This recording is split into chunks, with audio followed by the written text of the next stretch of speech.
களம், வாதங்களுக்கான தளம். உலகத் திசையாவும் பரந்து வாழும் இனி உறவுகளே, அன்பு வணக்கம். டான் தொலைக்காட்சி வாரந்தோறும் பெருமையோடு வழங்கும் சொல்லாடுகளம் நிகழ்ச்சியின் வாயிலாக உங்களை சந்திப்பதில் மிக்க மகிழ்ச்சி. இது சொல்லாடுகளம், இது கருத்துக்களுக்கான களம், வாதங்களுக்கான தளம். அருமநேயர்களே, வாரந்தோறும் ஒரு அற்புதமான சமூக பயன்பாடு மிக்க ஒரு தலைப்பை எடுத்து பல்வேறு விடய பரப்புகளில் ஆய்வுகளை செய்து உங்களுக்காக கருத்துக்களை முன்வைக்கின்ற சொல்லாடுகளும் இன்றைய தன்னுடைய தலைப்பையும் ஒரு முக்கியமான விடயத்தில் குவிமையப்படுத்தி இருக்கின்றது. இன்றைக்கு நாம் எல்லாம் பொருளாதார நெருக்கடிகளுக்குள் சிக்கி தவித்துக் கொண்டிருக்கின்றோம். நம்முடைய தேவைகளை நிறைவேற்றுவதற்கான தேடல்கள் என்பது தொடர்ந்த வண்ணமே இருக்கின்றது. தனிப்பட்ட பொருளாதார நெருக்கடிகளை தாண்டி நாடு, உலகம் அனைத்தும் பொருளாதார நெருக்கடிகளுக்குள் தள்ளப்படுகின்ற சூழ்நிலை ஏதுக்களும் இன்றைக்கு சந்திக்கக்கூடியதாக இருக்கின்றது. இந்த நிலைமையில் நாம் இன்றைக்கு வைத்திருக்கக்கூடிய தலைப்பு, நம் தமிழர்களுடைய பொருளாதார தன்னிறைவுக்கு அவசியமாக இன்று தேவைப்படுவது எது என்கின்ற வினாவை இன்றைய சொல்லாடுகளம் தன்னுடைய மையப்பொருளாக வைத்திருக்கின்றது. இந்த வினாவுக்கான விடை தேடலாக இன்றைய சொல்லாடுகளம் நீள இருக்கின்றது. அந்த அடிப்படையில் இந்த வினாவுக்கான விடை தேடலில் எம்மோடு இணைந்திருப்பதற்காக 6 பேச்சாளர்கள் இங்கே அழைத்திருக்கின்றோம். அவர்களை அறிமுகம் செய்து வைப்பதிலே மிக்க மகிழ்ச்சி அடைகின்றேன். அந்த அடிப்படையில் என்னுடைய வலதுபுறத்திலே அமர்ந்திருக்கின்றார்கள். சொல்லாடுகளம் நிகழ்ச்சியில் அவ்வப்போது தோன்றுகின்ற ஒரு பெண் ஆளுமைக்குரியவர் அன்பு நண்பி தர்மினி அவர்கள். சண்டிலிப்பாய் பிரதேசத்தினுடைய உத்தியோகத்தர், ஒரு நிறைந்த இலக்கியவாரி, அருமையாக கவிதைகளை படைக்கக்கூடிய வல்லமை மிக்க தர்மினி அவர்கள். அவர்களோடு அருகிலே டான் தொலைக்காட்சியினுடைய சொல்லாடுகளம் நிகழ்ச்சியின் மூலமாக அறிமுகமாக இன்றைக்கு டான் தொலைக்காட்சியினுடைய நிகழ்ச்சி தொழிற்பாளராக தன்னை உயர்த்தி கொண்டு பயணித்துக் கொண்டிருக்கக்கூடிய அருமை நண்பர் ஐங்கிரன் அவர்கள். அவர்களோடு அருகிலே கோப்பாய் ஆசிரியர் பயிற்சி கலாசாலையினுடைய விரிவுரையாளர் அருமை நண்பர் பாலசண்முகன். அவ்வப்போது தொலைக்காட்சியிலே எங்களுடைய சொல்லாடுகள நிகழ்ச்சி மற்றும் பட்டிமன்ற நிகழ்வுகளாக உங்களை சந்திக்கின்ற இனிய பேச்சாளர். இடதுபுறத்தில் இருக்கின்றார்கள். சொல்லாடுகள நிகழ்ச்சியிலே அடிக்கடி தோன்றுகின்ற ஒரு இளைய பேச்சாளர் அருமை தம்பி சட்டத்தரணி ரஞ்சித்குமார் அவர்கள். அவர்களோடு அருகிலே காத்திரமான சொல்லடுக்கோடு கச்சிதமாக பேசவல்ல மக்கள் வங்கியினுடைய உத்தியோகத்தர் அருமை நண்பர் கர்ஷன் அவர்கள். நிறைவாக சொல்லாடுகளம் நிகழ்ச்சியிலே அடிக்கடி தோன்றுகின்ற பலருக்குள் ஒருவராக இருந்து முக்கியமாக பலருடைய மனங்களிலே காப்சியமாக கருத்துக்களை விரைக்கக்கூடிய வருகின்ற கருத்தை உருவாக்கி இருக்கக்கூடிய அருமை நண்பர் சிவராஜா, சண்டிலிப்பாய் பிரதேசத்தினுடைய சமூக சபை உத்தியோகத்தர். இந்த 6 பேச்சாளர் நண்பர்களோடு நாங்கள் இன்றைக்கு ஆராய இருக்கின்ற தலைப்பு, நம் தமிழர்களுடைய பொருளாதார தன்னிறைவுக்கு இன்றைக்கு அவசியமாக இருப்பது எது?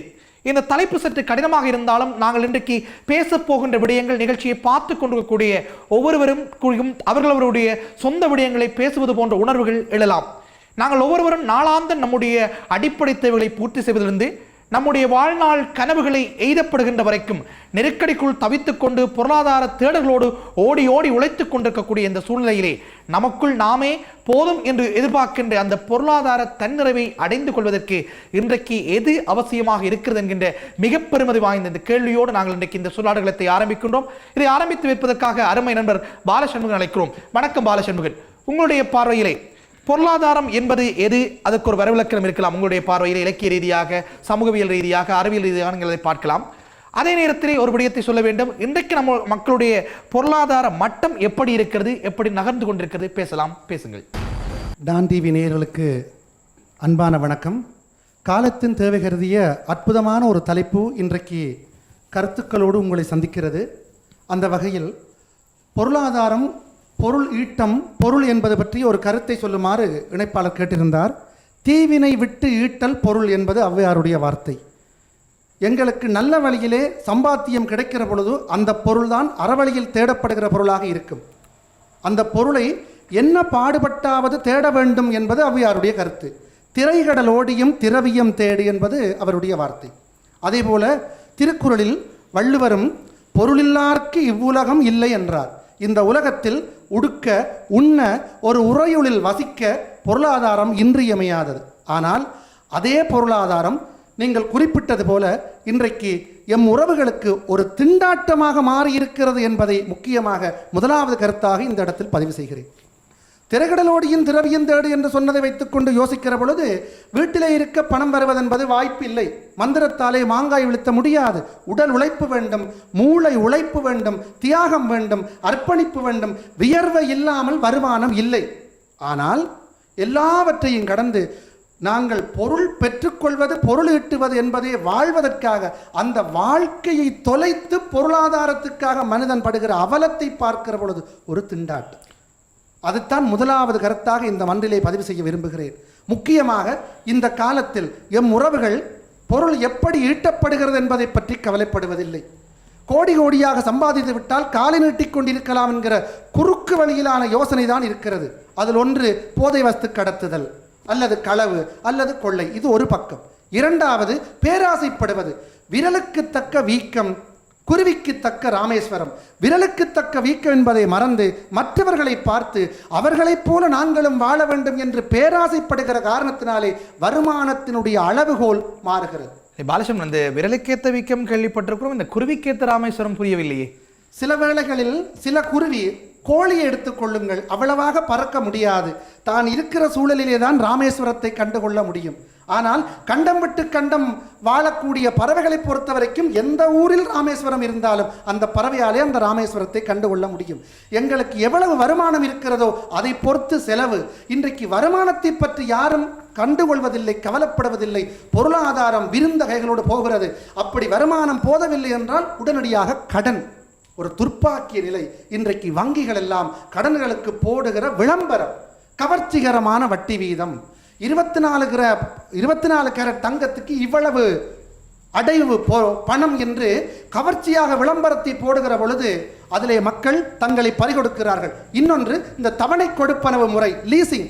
பக்கத்து வீட்டில் இது இருக்கிறது, எங்கட வீட்டிலும் வேணும், உடனடியாக கையில் காசு இல்லையா, உடனடியாக ஒரு ஸ்பாட் பேமெண்ட், ஒரு குறிப்பிட்ட தொகையை கட்டிவிட்டு அடுத்த தவணைக்கு ஒழுங்காக கட்டுவார்கள். 4-5 தவணைக்கு பிறகு கட்ட முடியவில்லை. துர்ப்பாக்கியம். விற்றவனே சட்டப்பூர்வ நடவடிக்கை எடுத்து போலீசாரோடு வந்து அந்த பொருளை கொண்டு போகிற ஒரு அவல நிலையை பார்க்கிறோம். இந்த பேராச நிலையிலிருந்து தன்னை தான் நிதானித்து பொருளாதாரத்தை நல்லபடி அமைத்து கொண்டால், வரன்முறையாக கொண்டு வந்தால், எங்களுடைய உறவுகள், முக்கியமாக யாழ்ப்பாணத்தை மையப்படுத்தி சொல்கிறேன், எங்கள் தமிழ் உறவுகள் ஓரளவுக்காவது நிதானமாக வாழ முடியும் என்பது என்னுடைய கருத்து. நன்றி பாலசந்திரன். பாலசந்திரனுடைய கருத்து வித்தியாசமாக அமைந்திருக்கிறது. கேள்வியினுடைய மறுபக்கத்தை பார்த்திருக்கிறார். நாம் பொருளாதார தன்னிறைவு குறித்து கேட்டபொழுது அவர் இன்றைக்கு இருக்கக்கூடிய பொருளாதார திண்டாட்டம் குறித்து பேசியிருக்கிறார். நம்முடைய யாழ்ப்பாண மக்களுடைய பொருளாதார திண்டாட்டத்துக்கான காரணங்களாக பேராசையோடு உழைத்தல் என்கின்ற ஒரு விடயத்தை கொண்டு வருகின்றார். பேராசைப்படுதல், அது கூட சில பேர் சொல்லியிருக்கிறார்கள், ஆசைப்படுகின்றெல்லாம் சொல்லியிருக்கிறார்கள், சில ஞானிகள் எல்லாம் சொல்லியிருக்கிறார்கள். அந்த ஆசைப்படுகின்ற ஆழம், அர்த்தம், அதனுடைய எல்லை எதுவென்றெல்லாம் நாங்கள் பார்க்க வேண்டும். அந்த பேராசைப்படுகின்ற தன்மை, இன்றைக்கு இருக்கக்கூடிய நிதி நடவடிக்கைகளுடைய தன்மை இலகுவாக்கப்பட்டிருப்பதன் காரணமாக பேராசைப்படுதலினால் ஏற்படக்கூடிய பொருளாதார திண்டாட்டத்தை பற்றி அழகாக பதிவு செய்திருக்கிறார். இப்பொழுது நண்பர் சிவராஜாவோடு பேச முடியும். சிவராஜா, இந்த விடயத்தில் உங்களுடைய பார்வை எப்படி இருக்கிறது? டான் தொலைக்காட்சியினுடைய சொந்தங்கள் அனைவருக்கும் இனிய வணக்கம். ஒரு சிறிய இடைவேளையின்பே உங்களை சந்திப்பதிலே மகிழ்ச்சி. இன்றைக்கு பேசப்படுகிற பொருளாதார தன்னிறைவு என்பது அது ஒரு சிக்கல் சார்ந்த ஒரு எண்ணக்கரு அப்படின்னு நான் கருதுகிறேன். எப்படி என்றால், இன்றைக்கு தன்னிறைவு என்பதை எதனோடு ஒப்பிட்டு பார்க்க போகிறோம்? அதற்கு எல்லைகள் இருக்கிறதா? பொருளியல் அறிஞர்கள் பேசுகிற போது இந்த நிறைவு என்பதை எங்களுடைய தேவைகள் அல்லது விருப்பங்கள் என்பது சார்ந்து அதை நிறைவு செய்கிற வல்லமை பொருளாதார தன்னிறைவு அப்படி என்று பேசுகிறார்கள். ஆனால் தேவைகள் என்பதோ அல்லது விருப்பங்கள் என்பதோ ஒரு எல்லைகளோடு முற்றுப்பெறுவது கிடையாது. ஒரு தேவை நிறைவேற்றப்படுகிற போதே புதிய தேவைகள் வந்து கொண்டிருக்கிறது என்கிறது பொருளியல் சார்ந்து இருக்கக்கூடிய ஒரு விளக்கம். ஆகவே அந்த வகையில் இருக்கக்கூடிய தன்னிறைவு என்பது எய்தப்பட முடியாத அல்லது எப்பொழுதுமே கண்ணு கட்டிய தூரத்திலே கை கட்டாத தூரத்திலே இருக்கக்கூடிய ஒரு எண்ணக்கரு என்கிற அடிப்படையில் அது பார்க்கப்படுகிறது. ஆனால் வாழ்வியலிலே சொல்லுகிறார்கள், நல்ல விதமான தொழில் வாய்ப்பு, வருமானம், பொருள் பண்டங்கள், இது என்கிறது வாழ்க்கையினுடைய ஒரு கனவாக அல்லது ஒரு விருப்பமாக இருந்திருக்கிறது. அதனாலே தான் வழிபாட்டிலே கூட இந்த தன லாப, தானிய லாப, உத்தியோக லாப அப்படி என்றெல்லாம் சொல்வார்கள். இதெல்லாம் கிடைக்க வேண்டும் என்கிற விதமாக அந்த பிரார்த்தனை இருக்கிறது. இதில் இப்போ அறிவு சார்ந்ததை தவிர்த்து நான் பேசுகிற போது பொதுவாக உத்தியோக லாபம், தன லாபம், தானிய லாபம் அப்படி என்று பேசுகிறார்கள். பொருளாதார தன்னிறைவு என்பது எங்களுடைய தேவைகளை நிறைவேற்றிக் கொள்வது அல்லது சொத்துக்களை சேர்ப்பது, செல்வங்களை சேர்ப்பது என்கிற அடிப்படையில் பார்த்தால் கூட ஏற்கனவே பாலசண்முகன் அவர்கள் சொன்னது போல் இன்றைக்கு இருக்கக்கூடிய வாழ்வியல் என்பது பலருடைய வாழ்க்கையிலே பொருள் சேர்ப்பதோடு வாழ்வு முடிந்து விடுகிறது, அனுபவிப்பதற்காக காலங்கள் கிடைப்பதில்லை என்கிற நிலையில் தான் இருக்கிறது. எது தன்னிறைவை தரும் என்று கேட்டால் இது ஒற்றை சொல்லிலே பதில் சொல்லக்கூடிய ஒன்றாக அல்ல. இன்றைக்கு பல காரணிகள் சேர்ந்தும் நிறைவில்லாத ஒரு வாழ்க்கை. நான் அடிக்கடி சொல்வதுண்டு, வாழ்விலே இருக்கக்கூடிய வறுமை என்பது வேறு, புத்தியிலே இருக்கக்கூடிய வறுமை என்பது வேறு. இன்றைக்கு 2 விதமான வறுமைகளோடும் வாழுகிற ஒரு சமூகமாக எங்களுடைய சமூகம் இருக்கிறது என்று நான் கருதுகிறேன். நன்றி சிவராஜா. சிவராஜாவுடைய கருத்தின் காரணமாக இன்றைக்கு பலருடைய வாழ்க்கை பொருளை சேர்ப்பதிலேயே முடிந்து விடுகிறது, அந்த பொருளை அனுபவிப்பதில் கிடைப்பதில்லை என்கின்ற ஒரு கருத்தை பதிவு செய்கின்றார். இன்றைக்கு என்னுடைய அவதானத்தின் அடிப்படையிலே பொருளை சேர்க்கவே முடியாமல் இருக்கிறது என்கின்ற நெருக்கடி நிலைமை தான் இன்றைக்கு இருக்கக்கூடிய பொருளாதாரத்தினுடைய நிலைமையாக இருக்கிறது. பொருளை சேர்ப்பதற்காக ஓட வேண்டியிருக்கிறது.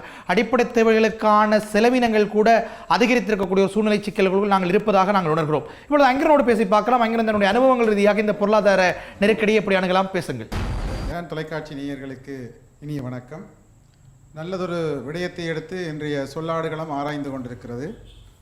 இங்கே முதலிலே குறிப்பிட்ட பாலசண்முகன் அவர்களும் அண்ணன் சிவராஜா அவர்களும் தன்னிறைவான பொருளாதாரமும் எங்களுடைய இன்றைய நிலைப்பாடு, அதாவது சமகாலத்திலே எங்களுடைய மக்கள் எவ்வாறு இந்த பொருளை ஈட்ட வேண்டும் என்கின்ற ரீதியிலே செயற்படுகிறார்கள் என்பது தொடர்பாகவும் மிக தெளிவாக புரிய வைத்திருக்கிறார்கள். என்னை பொறுத்தளவிலே சமகாலத்திலே எங்களுடைய இனத்தினுடைய என்று பார்க்கின்ற பொழுது, யாழ்ப்பாண மண்ணினுடைய பொருளாதாரத்தினுடைய தன்னிறைவு என்று நோக்குகின்ற பொழுது, ஒரு காலத்திலே விவசாய பொருளாதாரத்தினாலும் வளர்ந்தது எங்களுடைய பிரதேசம். ஆனால் அந்த விவசாய பொருளாதாரமானது ஒரு தொழில்நுட்ப ரீதியான உள்ளீடுகள் இல்லாது அன்றைய காலத்திலே இருக்கக்கூடிய அந்த பழமையான செயற்பாடுகளினூடாக தங்களுடைய அனுபவத்தினூடாக நடைமுறைப்படுத்தப்பட்டு வந்திருக்கின்ற பொழுது, ஏனைய பிரதேசங்கள், அதாவது யாழ்ப்பாணம் தவிர்ந்த அல்லது வடமாகாணம் தவிர்ந்த ஏனைய பிரதேசங்களிலே தொழில்நுட்ப அறிவும் அங்கே புகுத்தப்பட்டு மிக விரிவடைந்த நிலையிலே அவர்களுடைய விவசாய பொருளாதாரம் முன்னேற்றகரம் அடைய எங்களுடைய விவசாயிகளும் விவசாயிகளாலே முன்னெடுக்கப்பட்ட அந்த யாழ்ப்பாணத்தினுடைய முதுகெலும்பாக இருக்கின்ற பொருளாதாரமும் பின்னாலே சரிவடைய தொடங்கியது, அல்லது அவர்கள் தளம்பல் நிலைக்கு சென்றிருக்கின்றார்கள். அதில் நம்பிக்கை இனமற்றவர்களாக அவர்களுக்கு அதில் நம்பிக்கை இல்லாத நிலை போயிருக்கின்றது. இது நான் வடமாகாணத்தை குறிப்பாக சொல்ல போனால் எங்களுடைய பூமி ஒரு விவசாய பூமி. வடமாகாணத்தினுடைய அந்த இலச்சினையில் கூட பார்த்தீர்களாக இருந்தால் அங்கே நெல்லினுடைய அடையாளம், பனையுடைய அடையாளம் என குறிப்பிட்டிருக்கிறார்கள். அப்படியாக வளர்ந்த எங்களுடைய பொருளாதாரம் இன்றைக்கு ஒரு தொழில் நிறுவனம் சார்ந்த அல்லது ஏதாவது முயற்சியிலே தங்களை ஈடுபடுத்துகின்ற வியாபார நடவடிக்கைகளை நம்புகின்ற ஒரு பொருளாதாரமாக மாறிவிட்டது. ஆகவே தன்னிறைவு நிலை எப்பொழுது என்பதற்கு சிவராஜா அண்ணன் அவர்கள் அற்புதமாக குறிப்பிட்டார்கள். தன்னிறைவு என்பதை வரையறுக்க முடியாது என்பது உண்மை. ஆனால் தன்னிறைவை நாங்கள் அடைந்தே ஆக வேண்டிய தேவை இருக்கிறது. ஏதாவது ஒரு இடுகோளோடு நாங்கள் தன்னிறைவை அடைவது என்பது ஒரு நீண்ட தூர இலக்கு என்று வரையறுத்து அந்த இலக்கை அடைவது என்பது சிரமம் அல்லது வரையறுக்க முடியாது என்று கூறிவிட்டு ஒதுங்கிவிட முடியாது. ஏதோ ஒரு வகையிலே ஏதோ ஒரு அடிப்படையின் வைத்துக்கொண்டு நாங்கள் ஒரு பொருளாதாரத்திலே ஒரு ஸ்திரத்தன்மையிலே இருக்க வேண்டும். அதனாலே தான் சொல்லுவார்கள், அது ஒரு இனமாக இருந்தாலும் சரி, நாடாக இருந்தாலும் சரி, பொருளாதாரத்திலே தன்னிலே தானே தங்கி இருக்கக்கூடியதாக இருக்க வேண்டும். அதாவது மற்றவர்களிடம் தங்காமல் தானே தன்னுடைய பொருளாதாரத்தில் தங்க வேண்டிய நிலை இருக்கிறது.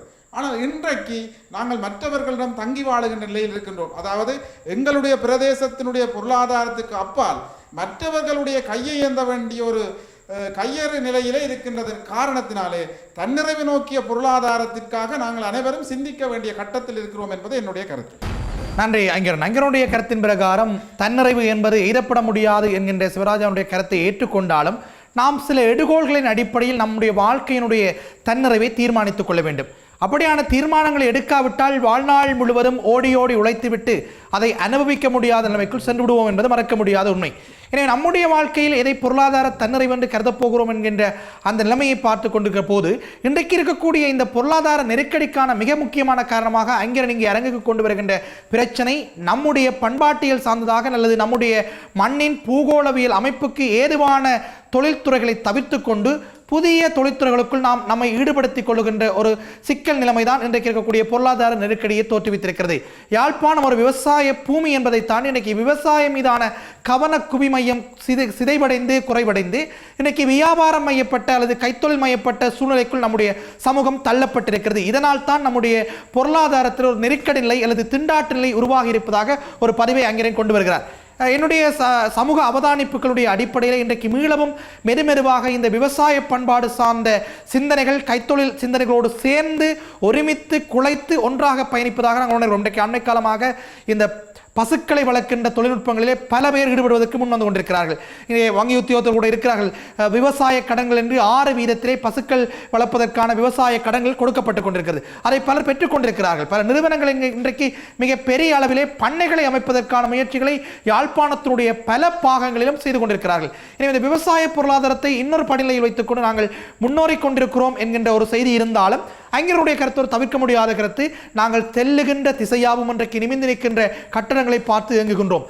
பல இடங்களிலே விளை நிலங்களை விளை நிலங்களாக்கி கட்டடக்காடுகளாக மாற்றிவிட்டு அந்த கட்டடங்களிலே எந்த கடையை நடத்துவதென்று ஏங்கி தவிக்கின்ற பலரை நாங்கள் இன்றைக்கு பார்க்கிறோம்.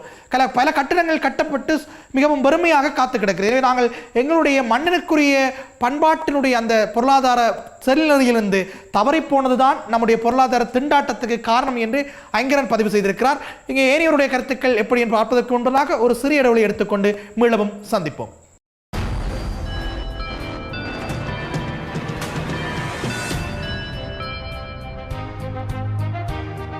சொல்லாடுகளும் இது கருத்துக்களுக்கான களம், வாதங்களுக்கான களம்.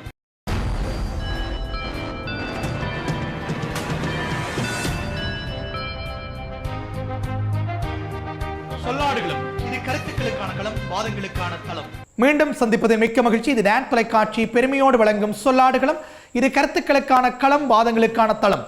அரமை நேயர்களே, இன்றைய நாள் நாங்கள் ஆரம்பித்திருக்கக்கூடிய விவாதம் என்பது நம் தமிழர்களுடைய பொருளாதார தன்னிறைவுக்கு இன்றைக்கு மிக அவசியமாக இருப்பது எது என்கின்ற பரந்துபட்ட ஒரு வினாவுக்கான விடைத்தேடலை நாங்கள் தேடிக்கொண்டிருக்கிறோம். இங்கே பலவிதமான கருத்துக்கள் இங்கே கொட்டப்பட்டிருக்கிறது. இப்பொழுது நம்ம கர்சனோடு பேச முடியும். கர்சன் ஒரு வங்கி உத்தியோகத்தர், பொருளாதார நெருக்கடியில் இருக்கின்ற பலரையும் சந்திப்பார். அதுபோல பொருளாதார செழுமையோடு இருக்கின்ற பலரையும் சந்திப்பதற்கு வாய்ப்பு கிடைக்கும்.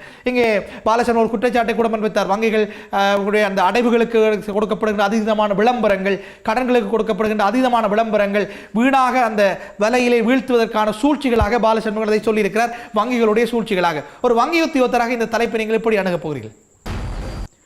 அனைத்து டான் டிவி நேயர்களுக்கும் இனிய இரவு நேர வந்தனங்கள். ஒரு முக்கியமான ஒரு தலைப்பை நாங்கள் இன்றைக்கு ஆராய்ந்து கொண்டிருக்கிறோம். என்னுடைய வங்கிகள் மீதான குற்றச்சாட்டுக்கு முன்னால் சில விடயங்களை நாங்கள் பார்க்கலாம் என்று நினைக்கின்றேன். இன்றைக்கு அந்த பொருளாதார தன்னிறைவு பற்றி நாங்கள் பார்க்கின்ற பொழுது எங்களுடைய ஜாழ்ப்பாண சமுதாயத்தை பொறுத்த வரைக்குமே நாங்கள் விவசாயம் மற்றும் மீன்பிடி என்னுடைய பொருளாதாரத்தில் தான் பெருமளவு தங்கியிருந்தோம். விவசாயத்தை பற்றி ஏற்கனவே ஐங்கரன் அவர்கள் பேசியிருந்தார்கள்.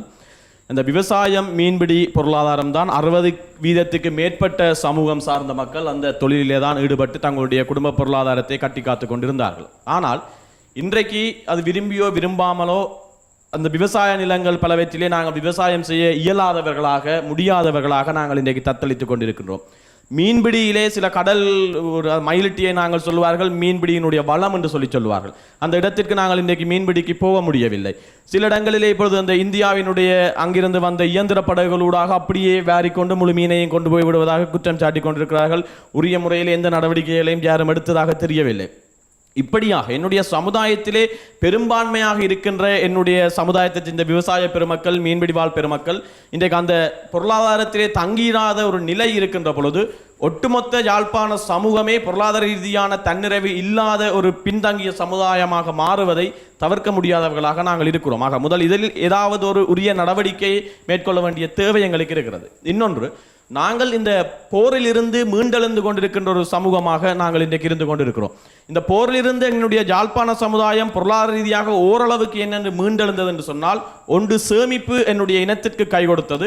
அடுத்தது புலம்பெயர்ந்து வாழ்ந்த நாடுகளிலே வாழுகின்ற என்னுடைய ஈழத்தமிழர்கள் அங்கே உழைத்து இங்கே அனுப்புகின்ற பணத்தினூடாகத்தான் ஓரளவிற்கு பொருளாதாரத்திலே ஒரு ஸ்திரத்தன்மையை எங்களால் ஏற்படுத்திக் கொள்ளக்கூடியதாக இருந்தது.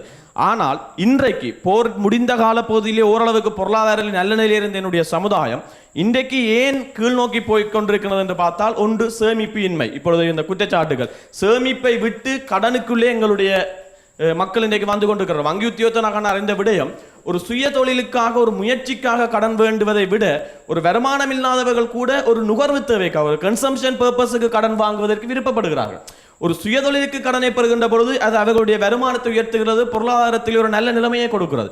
ஆனால் ஒரு டிவி வேண்டுவது கூட கடனாக வேண்ட வேண்டும் என்ற அந்த நிலை எந்த அளவு தூரம் ஆரோக்கியமானது என்கின்ற ஒரு கேள்வியை நான் இந்த சமுதாயத்தில் விட வேண்டி இருக்கிறது. ஆக அந்த சேமிப்பு என்கின்ற அந்த ஒரு என்னுடைய ஆரோக்கியமான கட்டுமானம் இன்றைக்கு உடைக்கப்பட்டிருக்கிறது. இன்னொன்று, புலம்பெயர்ந்து நாடுகளில் இருக்கின்றவர்களுடைய அந்த அனுப்பி கொண்டிருக்கின்ற வருமானம் எந்த அளவு தூரம் நிலையானதாக இருக்கும் என்ற கேள்வி இருக்கிறது. அன்றைய காலத்து போல் இன்றைக்கு அவர்கள் அங்கே ஈஸியாக உழைக்க முடியவில்லை. அவர் அங்கேயும் பல்வேறு விதமான கட்டுப்பாடுகள் இன்றைக்கு போடப்பட்டு விட்டது. அதைவிட நான் மிக மிக மிக அபாயகரமாக பார்க்கின்ற விடயம், ஒரு குறிப்பிட்ட தலைமுறைக்கு பின்னர் அங்கே வசிப்பவர்களுக்கு இங்கே இருக்கின்ற உறவு முறைகள் தெரியாமல் போவதற்கான வாய்ப்பு இருக்கிறது. இன்றைக்கு இருப்பவன் என்னுடைய மகனாக இருக்கலாம், இல்லை எங்களுடைய பேரப்பிள்ளைகளாக இருக்கலாம். ஆனால் ஒரு தலைமுறை தாண்டியவுடன் அந்த உறவு முறை எந்த அளவு தூரம் இறுக்கமாக இருக்கும் என்பது கேள்விக்குறி. இன்றைக்கு இங்கேயே கூட்டு குடும்பங்கள் தனி குடும்பங்களாக போய் கொண்டிருக்கிறது. இப்படி வருகின்ற பொழுது அங்கிருந்து வருகின்ற அந்த வருமானம் ஏதோ ஒரு காலகட்டத்தில் நிற்பதற்கான சாத்தியக்கூறு இருக்கிறது. ஒன்று குறையும் அல்லது ஒட்டுமொத்தமாக அது வராமல் போகும். அப்படி இருக்கின்ற பொழுது அந்த மேலத்தைய வருமானத்தை தங்கி இருக்கின்ற குடும்பங்கள் இன்னும் ஒரு ஆரோக்கியமற்ற பொருளாதார நிலைமைக்கிலே உள்தள்ளப்பட்டு விடும். ஆக ஒன்று, நான் இந்த 2 விடயங்களையும் என்னுடைய முதல் கருத்தாக பதிவு செய்ய விரும்புகிறேன். மீன்பிடி விவசாயத்திலே எங்களுடைய அரசியல் தலைவர்கள், நிர்வாக தலைவர்கள், அதில் ஈடுபடுகிற என்னுடைய மக்கள் ஏதோ ஒரு நல்ல ஒரு நிலைக்கு அவர்கள் தங்களை கொண்டு செல்ல வேண்டும். அடுத்தது, சேமிப்பென்கின்ற என்னுடைய கட்டுமானத்தை நான் மீளவும் கட்டியெழுப்புவதனூடாக ஓரளவுக்கு நல்ல நிலைமையை நான் அடைய முடியும். பெரும்பாலும் மேலத்தைய வருமானத்திலே தங்கி இருக்கின்ற நிலையை கொஞ்சம் கொஞ்சமாக குறைக்க வேண்டிய ஒரு கட்டாயம் எங்களுக்கு இருக்கிறது. நன்றி கர்சன். கர்சனுடைய பிரதானமான 2 கருத்துக்கள். ஒன்று, நம்முடைய பொருளாதார தேட்டத்துக்கான அடிப்படையாக இருக்கக்கூடிய யாழ்ப்பாண மக்களுடைய அடிப்படையாக இருக்கக்கூடிய விவசாயம், மீன்பிடி, இந்த 2 துறைகளையும் வளர்த்தெடுத்தல் என்பது மிக முக்கியமானது. அதிலும் குறிப்பாக இந்த மீன்பிடித்துறை எதிர்நோக்குகின்ற இடையூறுகள் பலவிதமாக இருக்கிறது. இது ஒரு அரசியல் சார்ந்த பிரச்சனையாக கூட பார்க்கப்படுகிறது. இன்றைக்கு உயர் பாதுகாப்பு வலயங்கள் மண்ணில் மட்டுமல்ல நீரிலும் இருக்கின்றது. பல இடங்கள் இன்றைக்கு விடுவிக்கப்படாமல் இருக்கிறது. கடல் தொழிலுடைய வளம் சார்ந்த இடங்கள் இன்றைக்கு விடுவிக்கப்படாமல் இருக்கிறது. அதே நேரம் இந்திய மீனவர்களுடைய அதீதமான ஆக்கிரமிப்பு ஒரு பிரச்சனையாக இருக்கிறது. அண்மையில் ஒரு நெடுந்தீவை சேர்ந்த ஒரு மீனவ சமாசத்தினுடைய தலைவரோடு பேசுகின்ற பொழுது அவருடைய கருத்தை கிடைக்கும் பொழுது, நெடுந்தீவில் மீன்களுடைய உற்பத்தி குறைந்திருப்பதாக ஒரு கருத்து சொல்லப்படுகிறது.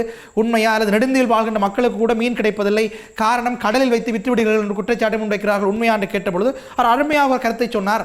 உண்மைதான், ஆனால் கடலில் வைத்து வித்து விடுகிறார்கள் என்ற கருத்தை ஏற்றுக்கொள்ள முடியாது. நெடுந்தீவு மக்களுக்கு மீன் கிடைக்கவில்லை என்பதற்கான காரணம் பல இருக்கிறது என்றால் என்ன ஒரு காரணம் என்றால், இன்றைக்கு நெடுந்தீவு மீனவர்களுடைய வலையில் மீன் அகப்படுவது முன்னைய இடத்தை விட இப்பொழுது குறைவாக இருக்கிறது. காரணம் அவர் விடயத்தை சொல்கிறார், இந்த சுனாமி ஏற்பட்டதன் பிற்பாடு அவர் தன்னுடைய அனுபவத்தின் மூலமாக சொல்றார், சுனாமி ஏற்பட்டதன் பிற்பாடு இந்த மீன்களுடைய மீன்பாடு என்று சொல்றாங்க, அந்த மீன்களுடைய அந்த பாடு கூட நகர்ந்து விட்டதாகவும், அதற்கு காரணமாக நெடுந்தீவை விட்டு அந்த மீன்பாடு நகர்ந்து விட்டதாக அவர் அனுபவமாக சொல்கிறார். அது எவ்வளவு தூரம் உண்மை என்பது புவியியல் ஆய்வுகளுக்கு உட்படுத்தப்பட வேண்டிய விடயம். இயற்கை கூட இவ்வாறான விடயங்களை தீர்மானிக்கிறது என்ற செய்தியோடு நாங்கள் இப்பொழுது தர்மினியோடு பேசலாம். தர்மினி, பேசுங்கள். குறிப்பாக கடன் என்ற அந்த பொருளாதார மேம்பாடு சம்பந்தமாக நாங்கள் ஆராய்கின்ற போது எங்களுடைய இந்து நாகரிக பரப்பியல் தொடர்பான பார்வையில் திருவள்ளுவர் அல்லது அர்த்த சாஸ்திரத்தை இயற்றிய கௌடிலியர் கூட பொருளாதாரத்தின் மேன்மை என்பது வாழ்க்கையினுடைய ஒவ்வொரு மனிதனுக்கும் பலமாக இருக்க வேண்டிய ஒரு தேவை என்று கூறினார். குறிப்பாக அர்த்த சாஸ்திரியர் எங்களுடைய நாட்டினுடைய அரசியலுக்கு ஒரு சாணக்கிய நீதியை எழுதிய அந்த அற்புதமான மனிதன் வாழ்க்கைக்கான பொருளாதார மேம்பாடு பற்றியும் கூறியிருக்கிறார். ஒரு மனிதனிடம் வரி வசூலிப்பு என்பது கூட அரசன் எப்படி ஈடுபட வேண்டுமென்றால், பலமான மனிதர்களிடம் வரியை வசூலிக்கின்ற போது தேள் போலவும், பலமற்ற அதாவது வறுமையான மனிதனிடம் ஒரு வரியை வசூலிக்கின்ற போது தேனி போலவும் இருக்க வேண்டும் என்று கூறுவார். ஆகவே ஒரு வரி வசூலிப்பு என்பது அரசுடைமை சட்டத்தின் கீழ் அமைந்தாலும் கூட பொருளாதார மேம்பாட்டுக்கு இந்த சேமிப்பு என்பது உண்மையில் அரசியல் ரீதியாக பெருகி வந்த ஒன்று. இன்று எங்களுடைய எல்லோருடைய வாழ்க்கையிலும், குறிப்பாக எங்களுடைய சுமையான இந்த வாழ்க்கையின் பொருளாதார மேம்பாட்டுக்கு பின்னால் எங்களிடம் இருக்கின்ற நிறைவான முகவரி எங்களுடைய கடன் அட்டைகள். குறிப்பாக எங்களுடைய எல்லோருக்கும் ஏதோ ஒரு கடன் அட்டையினுடைய காரணத்தினால் பொருட்களை பெற்றுக்கொள்ளும் சலுகை எங்களுக்கு இருக்கின்றது. கடனை பெற்றுவிட்டு நாங்கள் உறங்கி விடுவோம், ஆனால் கடன் உறங்குவதில்லை. அதற்கான வட்டி வீதம் வளர்ந்து கொண்டே போகின்றது. இன்று குறிப்பாக வங்கிகளில் முடக்கப்படுகின்ற அதீதமான கடன் வட்டிகள் மத்திய சபைக்கு வழக்குகளாக வருகின்ற போது, குறிப்பாக ஒரு மத்திய சபைக்கு ஒரு நாள் ஞாயிற்றுக்கிழமை 30க்கும் மேற்பட்ட கடன் வசூலிப்புக்கான வழக்குகள் மத்திய சபை அதை சந்திக்கின்றது. குறிப்பாக அங்கு பார்த்தால் 25 லட்சம் 30 லட்சத்தை வாங்கிய எத்தனையோ பேரினுடைய தற்கொலை நிகழ்வுகளை கூட யாழ்ப்பாணத்தில் சந்திக்க வேண்டிய துயரமான சம்பவங்களுக்குள் நாங்கள் புதைந்து கொண்டிருக்கின்றோம்.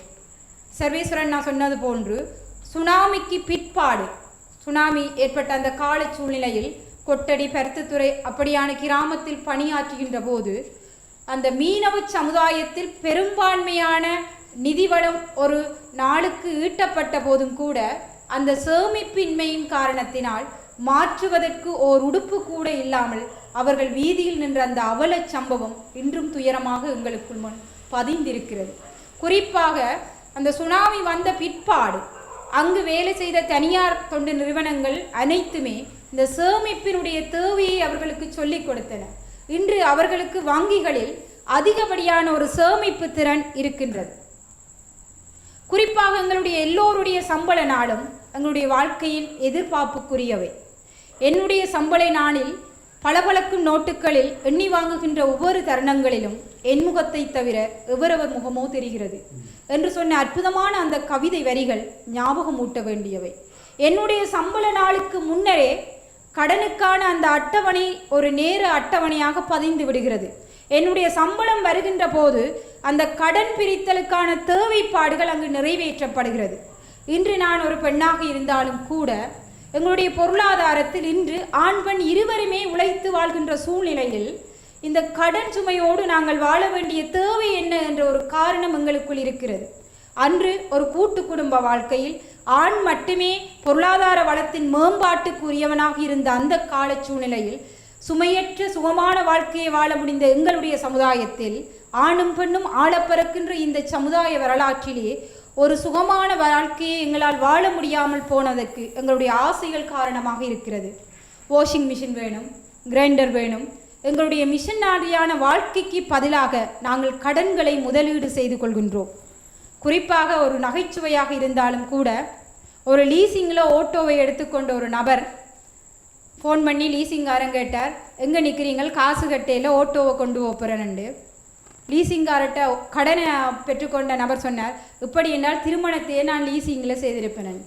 ஒரு கொஞ்சம் நகைச்சுவையாக சொன்னாலும் கூட எங்களுக்காக சலுகைகளாக வழங்கப்படுகின்ற பொருளுக்கு அப்பால் எங்களுடைய உரித்தற்ற தன்மையின் நிரந்தரத்தை உணரப்பட வேண்டும். யாழ்ப்பாணம் இன்று எங்களுடைய பொருளாதாரத்தில் கேள்விக்குறியான கடனுக்குள் நாங்கள் புதைந்து கொண்டிருக்கின்றோம். நன்றி தர்மினி. தர்மினுடைய கருத்தை பார்க்கின்ற பொழுது முக்கியமான விடயம் இங்கே பதிவு செய்யப்படுகின்றது. இன்றைக்கு ஆணும் பெண்ணும் சேர்ந்து ஓடி ஓடி உழைக்கின்ற வாழ்க்கை இருக்கிறது.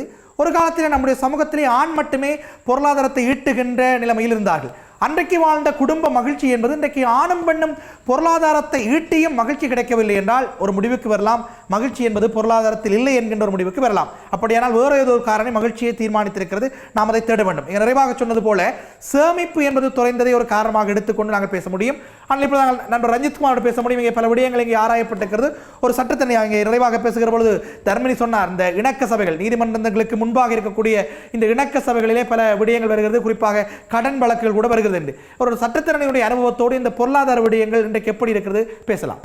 மீண்டும் ஒரு நிகழ்ச்சியில் சந்திப்பதில் மிக்க மகிழ்ச்சி. நீங்கள் கேட்ட இணக்க சபை மற்றும் இந்த பண வழக்குகள் சம்பந்தமாக பேசுவதற்கு முன்னால் இங்கு முன்னர் பேசப்பட்ட வங்கி கடன்கள் மற்றும் அடகு தொடர்பாக பேசுகிற பொழுது நான் இந்த விடயத்தை எப்படி பார்க்கிறேன் என்றால், இவை எங்களுடைய தேசிய அல்லது தனிப்பட்ட மூலதனத்தோடு தொடர்பான விடயங்கள். உண்மையில் போருக்கு பின்னர் எங்களுடைய மூலதனம் என்பது மிகப்பெரிய ஒரு சவாலை சந்தித்து இருக்கிறது.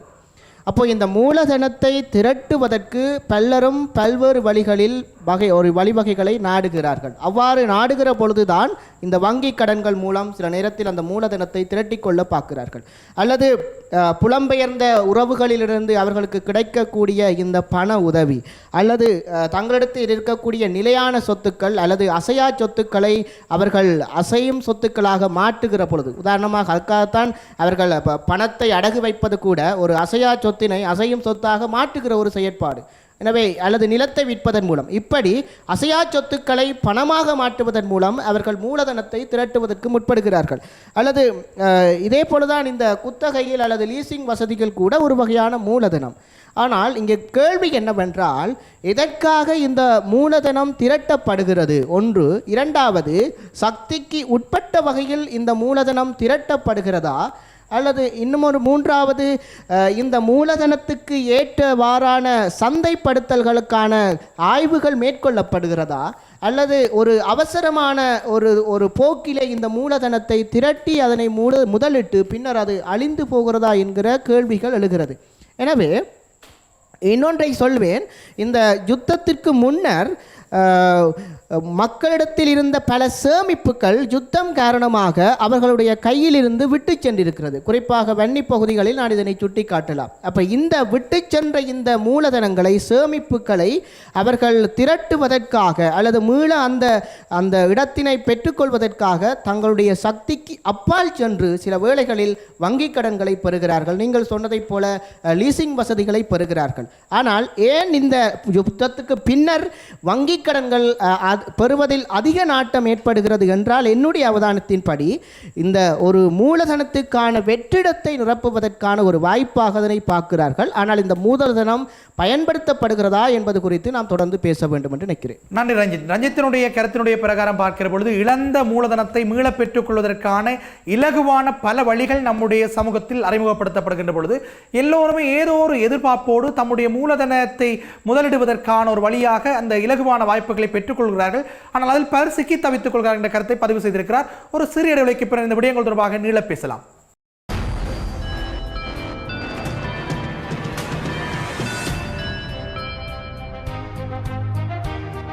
சொல்லாடுகளும் இது கருத்துக்களுக்கான களம், வாதங்களுக்கான களம்.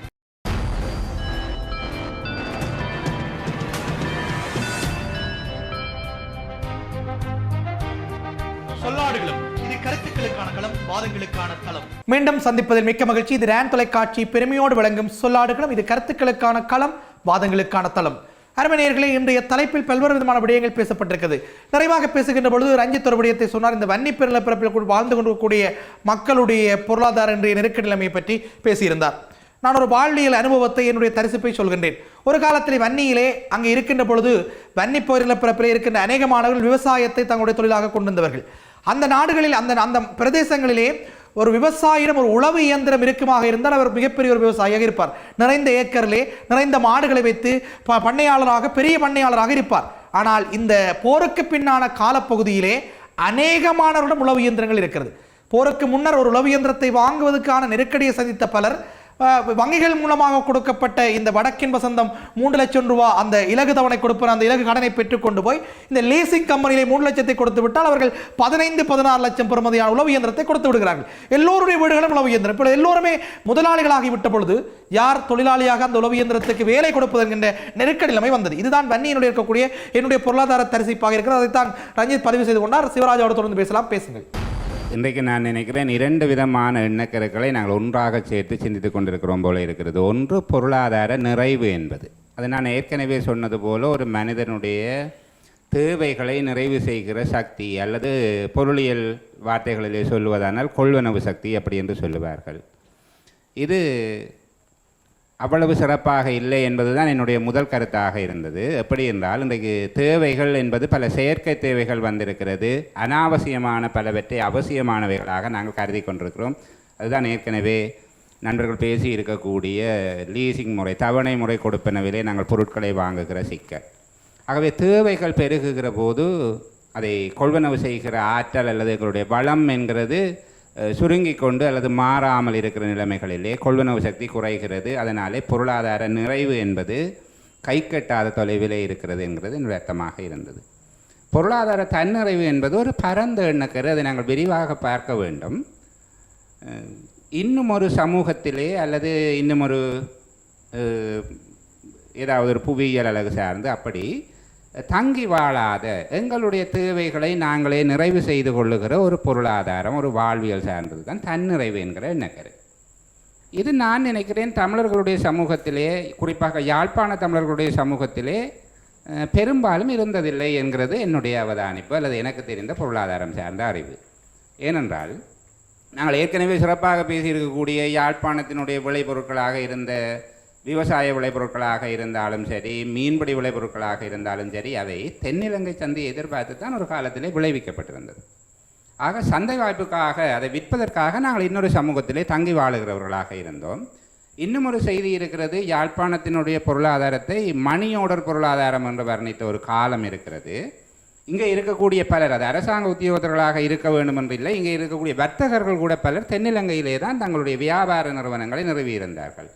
இந்த குழந்தைகளுக்கான பாடல்களிலே கூட அப்பா மாமா அத்தான் கொழும்பில் அவர்கள் சுகத்தை அறிவீர்கள். தென்னிலங்கையிலே வாழுகிற எல்லோரையும் கொழும்பிலே வாழுகிறது என்று சொல்லுகிற ஒரு பண்பாடு யாழ்ப்பாணத்திலே, ஒரு பழக்கம் யாழ்ப்பாணத்திலே இருந்தது. ஆக தொழிலுக்காக இன்னும் ஒரு பிரதேசத்திலே சார்ந்து வாழுகிற ஒரு இயல்பு ஒன்று இருந்தது. இன்னொரு தவறான கருத்தை நாங்கள் பலர் மனதிலே கொண்டிருக்கிறோம், அல்லது பேச வேண்டும் என்பதற்காக பேசுகிறோம் என்று இல்லை. நண்பர்கள் பேசுகிற போது சொன்னார்கள், இன்றைக்கு எங்களுடைய வளங்கொழிக்கிற பூமிகள் எல்லாம், விளைநிலங்கள் எல்லாம் நாங்கள் கால் மிதிக்காத தேசங்களாக, கால் மிதிக்க முடியாத இடங்களாக கையகப்படுத்தி வைத்திருக்கிறார்கள். ஐயா, இதில் மிக மனவேதனையான செய்தி. எனக்கு தெரிந்த பிரதேசங்கள் குப்புளான், அதற்கு வடக்கு புறமாக இருக்கக்கூடிய பல பிரதேசங்கள் இன்றைக்கு விடுவிக்கப்பட்ட நிலங்களிலே அவையெல்லாம் தரிசு நிலங்களாக இருக்கிறது. பயிர் செய்வதற்கு யாரும் இல்லை. இங்கே இருக்கக்கூடிய இளைஞர்கள் அந்த காலடியில் இருக்கக்கூடிய நிலங்களை பார்க்காமல் கடல் கடந்து இருக்கக்கூடிய தூரதேச நிலங்களை பார்த்து கொண்டு இப்பொழுது அங்கே போய் இறங்குவோம் என்கிற ஒரு கற்பனையிலே மிதந்து கொண்டிருக்கிற ஒரு இனமாக நாங்கள் மாறி இருக்கிறோம். அதனாலே தான் நான் 2 எண்ணக்கருக்களையும் குறித்து சொன்னேன். பொருளாதாரத்திலே நிறைவு என்பதும் பொருளாதாரத்திலே இனத்தினுடைய தன்னிறைவு என்பதும் இன்றைக்கும் எங்களுக்கு கைக்கட்டாத தொலைவிலே தான் இருக்கிறது. நன்றி சிவராஜா. சிவராஜாவினுடைய கருத்தின் பிரகாரம் பார்க்கின்ற பொழுது சிவராஜா ஒரு விடயத்தை சொல்கிறார். யாழ்ப்பாண மக்களுடைய பொருளாதாரம் எப்பொழுதுமே இன்னொருவர் மீது தங்கி இருக்கின்ற பொருளாதாரமாக இருக்கிறது என்பதற்காக அவர் உதாரணமாக சந்தை வாய்ப்புகள் எடுத்துக்கொண்டார், அல்லது இன்னொரு பிரதேசத்திலே வியாபார நடவடிக்கைகளை பெருக்குதல் என்கிற விடயத்தை எடுத்துக்கொண்டார். நாளைக்கு இது உலகம் மூடுவதற்கு ஒரு பொதுமையான விடயமாக இருக்கும். இன்றைக்கு இந்தியாவினுடைய உற்பத்திகள் இலங்கை சந்தையில் தங்கி இருக்கிறது. இலங்கை சந்தையிலே இன்றைக்கு நாங்கள் ஓடிக்கொண்டிருக்கக்கூடிய வாகனங்களில் அநேகமானவை இந்தியாவினுடைய. நீங்கள் நினைக்கிறேன், ஒரு தங்கி இருத்தல் என்பது எல்லா இடத்திலும் இருக்கக்கூடிய. இதில் சில விதிவிலக்கான காலங்கள் இருந்தது. ஒரு காலத்திலே நான் 90களை அண்டிய காலப்பகுதிகளை நான் கருதுகிறேன். எங்களுடைய நிலங்கள் தரிசு நிலங்களாக இருந்தவை கிடையாது. வயல் நிலங்களிலே உரிமையாளர் இல்லாவிட்டாலும் வேறு யாராவது சிறுதானிய பயிற்சிகை அப்படியெல்லாம் மேற்கொள்ள வேண்டும். தென்னிலங்கையில் வவுனியாவிற்கு வடக்கே பொருட்கள் வராத ஒரு காலத்திலே கூட இந்த இனம் நிறைவான உணவு ஆரோக்கியத்தோடு வாழ்ந்தது என்கிற அந்த குறிப்பிட்ட ஒரு காலப்பகுதி என்கிறது தான் தன்னிறைவு சார்ந்த ஒரு எண்ணக்கருவியினுடைய சொல்வதாக இருந்தால் பொருளாதார தடை இருந்த காலப்பகுதி. பொருளாதார தடை இருந்த காலங்களிலே இந்த சமூகம் பொருளாதார நுகர்வு சார்ந்த ஆரோக்கியமான ஒரு சமூகமாக இருந்தது. அனாவசியமானவைகளை அனாவசியம் என்றும் அவசியங்களை அவசியம் என்றும் தரம் பிரிக்கிற ஒரு சமூகமாக இருந்தது. இல்லை, நண்பர் அண்ணன் சிவராஜா அவர்கள் குறிப்பிட்ட கருத்திலே எனக்கு சிறிய ஒரு முரண்பாடு ஏற்படுகிறது. தன்னிறைவு என்பதற்கான சில குறிகாட்டிகள் இருக்கின்றன. நாங்கள் ஆடம்பரமான தேவைகளை நிறைவேற்றுவதற்கு முயற்சிக்கிறோம் என்பது உண்மையான கருத்து. ஆனால் அந்த ஆடம்பர தேவைகளை நிறைவேற்றுவதால் எங்களுடைய தன்னிறைவு குறைகிறது என்று நாங்கள் வாதித்து விட முடியாது.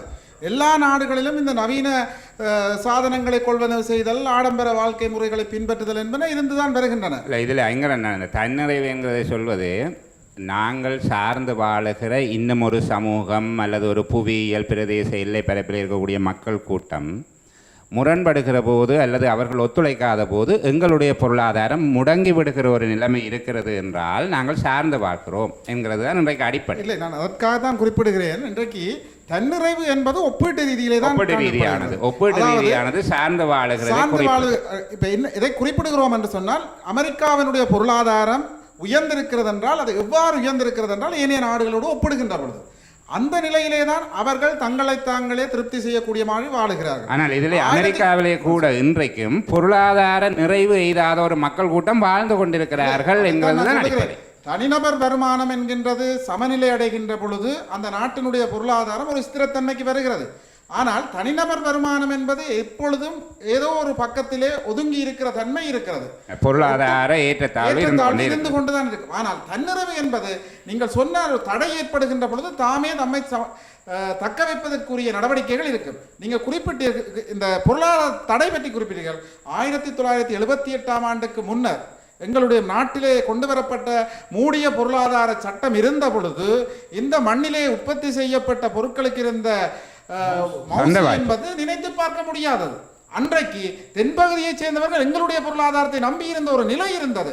அதைத்தான் நான் ஆரம்பத்திலே குறிப்பிட்டிருந்தேன். விவசாயத்திற்கு பெயர் போன வடமாகாணம் இன்றைக்கு அதை தவிர்த்து அதற்குள்ளே நவீன தொழில்நுட்ப முறைகளை உட்புகுத்தாமல் இன்றைக்கு விவசாயத்தை ஒதுக்கியதோ அதன் ஒரு அடிப்படை தான். உண்மையிலே நாங்கள் பேசிக்கொண்டிருந்தாலும் தன்னிறைவு எதிலே தங்கி இருக்கிறது என்று சொன்னால் எங்களுடைய அடிப்படை தேவைகளிலே உணவுக்கான தேவையை நாங்கள் நிவர்த்தி செய்து ஏனையவற்றை மற்றவர்களுக்கு கொடுப்போமாக இருந்தால் அதில் கூட நாங்கள் தன்னிறைவடைந்திருப்போம். இன்றைக்கு இருக்கக்கூடிய மிகப்பெரிய பிரச்சனை நவீன தொழில்நுட்ப சாதனங்களினுடைய அல்லது தொழில்நுட்ப வளர்ச்சியை உட்புகுத்திய ஒரு விவசாய நடைமுறையை எங்களுடைய பிரதேசம் இன்னும் கைக்கொள்ளவில்லை என்பதுதான் எங்களுடைய தன்னிறைவுக்கான குறை. இல்லை, நிச்சயமாக நான் அதில் உங்களோட முரண்படுகிற நோக்கம் கிடையாது. மிகை உற்பத்திகளை வழங்குகிற ஒரு நிலைமையிலே வாழுகிற ஒரு சமூகமாக நாங்கள் இருந்தோம் என்கிற உங்களுடைய கருத்திலே முரண்பாடு கிடையாது. விவசாய விளைபொருட்கள் சார்ந்து அல்லது கடல் உணவுகள் சார்ந்து எங்களுடைய தேவைகளை நிறைவு செய்து கொண்டு மீதமானவற்றை நாங்கள் வழங்குகிற ஒரு சமூகமாக இருந்தோம்.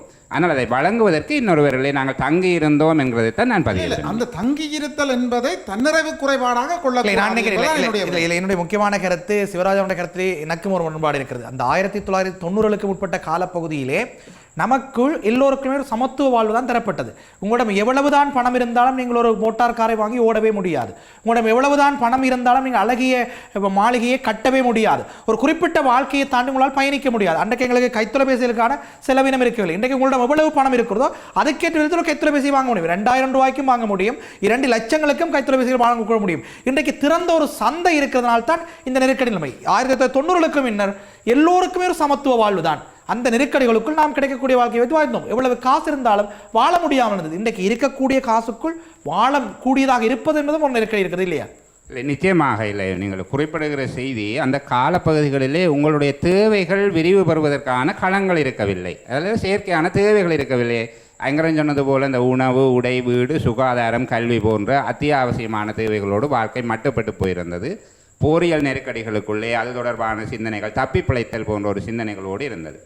ஆனால் இன்றைக்கு அப்படியல்ல. நுகர்வு கலாச்சாரம், உலகமயமாதல் என்கிற அந்த விரிந்த சந்தையிலே புதிய வரவுகள், புதிதாக வருகிற நுகர்வு பொருட்கள் மீதான கவர்ச்சி என்கிறது எங்களுடைய செலவுகளை அதிகரித்திருக்கிறது. இதைத்தான் நான் ஆரம்பத்தில் சொன்னேன். அப்படி விரிந்து செல்லுகிற செலவுகள் அல்லது கொள்வனவுக்கான விருப்பங்கள் தேவைகளோடு ஒப்பிடுகிற போது அதை கொள்வனவு செய்யக்கூடிய வல்லமை என்பது அத்துணை விரிவாகவில்லை. ஓரளவு விரிந்தாலும் கூட அந்த அளவுக்கு அதிகரிக்கவில்லை. ஆகவே எங்களுடைய கொள்வனவுக்கான விருப்பமும் கொள்வனவுக்கான சக்திக்கும் இடையில் இருக்கக்கூடிய இடைவெளி அதிகரித்து செல்லுகிறது என்றால் பொருளாதார நிறைவிலே நாங்கள் பின்னோக்கி நகர்கிறோம் என்பதுதான் செய்யும். நன்றி சிவராஜா. சிவராஜனுடைய கருத்தை நிறைவாக கொண்டு வந்திருக்கிறார்.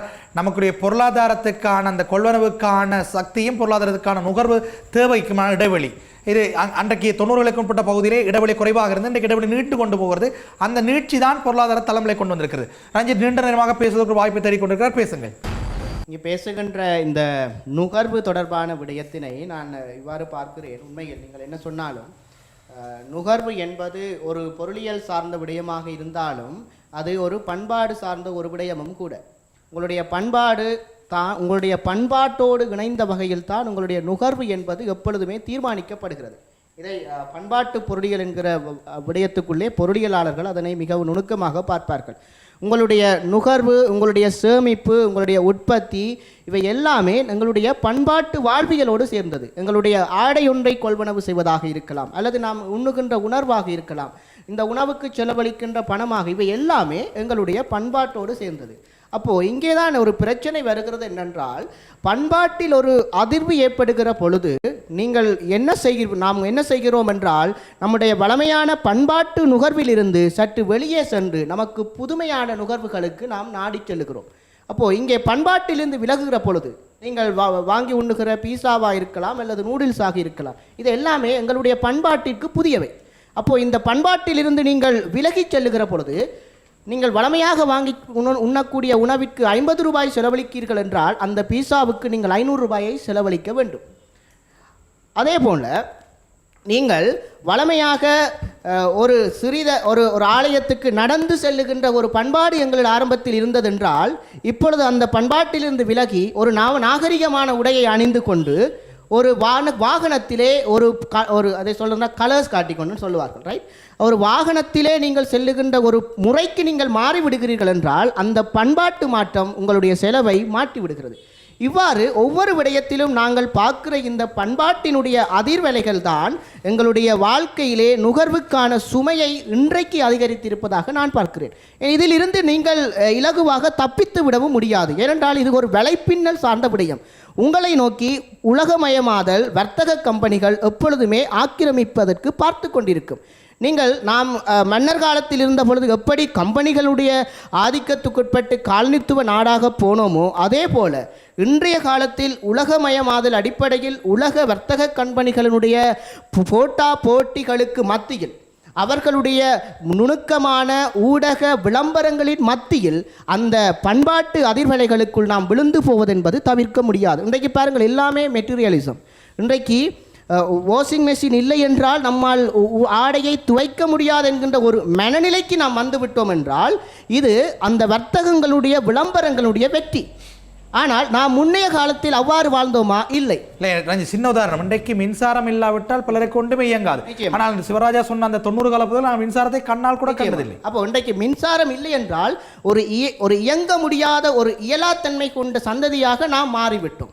அப்போ இந்த மாற்றம் தான் நான் பார்க்கின்ற இந்த நம்முடைய பண்பாட்டு செல்நெறியில் நாம் வந்த அந்த நேர்கோட்டிலிருந்து விலகி நமக்கென்று ஒரு புதிய ஒரு நுகர்வு ஒரு பாவனைக்குள்ளே நாம் கால் வைத்ததினாலே தான் நாம் சொல்லுகின்ற இந்த அதிகப்படியான நுகர்வு அல்லது வருமானத்துக்கு மீறிய நுகர்வு அல்லது ஆடம்பரமாக வாழ வேண்டும் என்று விரும்புகின்ற அந்த மனோநிலை அல்லது நாம் வசதியாக வாழுகின்றோம் என்று மற்றவர்களுக்கு காட்ட வேண்டும் என்று நினைக்கின்ற ஒரு பித்த நிலை எல்லாம் வந்ததற்கு காரணம் இந்த நுகர்வு பண்பாட்டில் வந்த அதிர்வலையாகத்தான் நான் பார்க்கிறேன். நன்றி ரஞ்சித். ரஞ்சித்தினுடைய முக்கியமான கருத்தை இந்த அரங்குக்கு கொண்டு வருகின்றார்.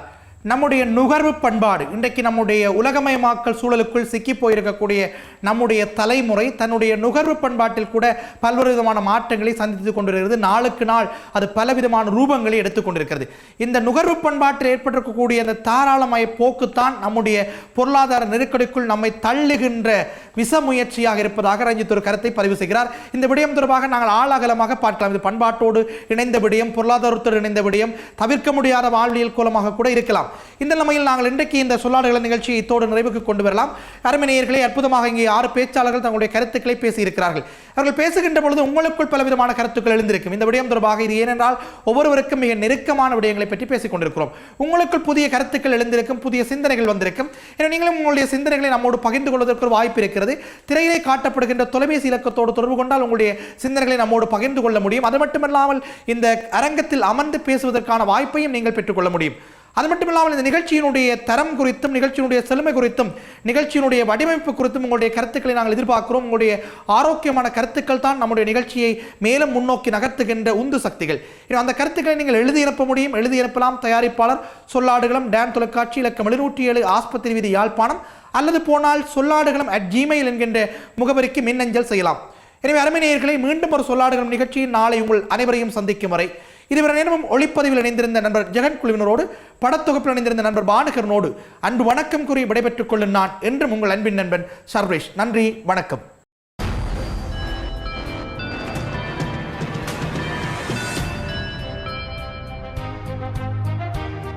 சொல்லாடுகளும் இது கருத்துக்களுக்கான களம், வாதங்களுக்கான களம்.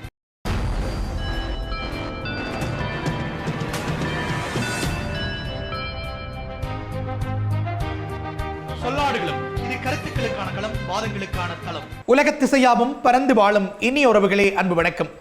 டான் தொலைக்காட்சி பெருமையோடு வழங்கும் சொல்லாடுகளம் நிகழ்ச்சியின் வாயிலாக உங்களை சந்திப்பதில் மிக்க மகிழ்ச்சி. இது சொல்லாடுகளம், இது கருத்துக்களுக்கான களம், வாதங்களுக்கான தளம். அருமை நேயர்களே, நேற்றைய நாள் ஆரம்பித்த விவாதம் இன்றும் தொடர இருக்கின்றது. நேற்றைய நாள் ஒரு மிக முக்கியமான கேள்வி இந்த அரங்கத்தில் வைக்கப்பட்டது.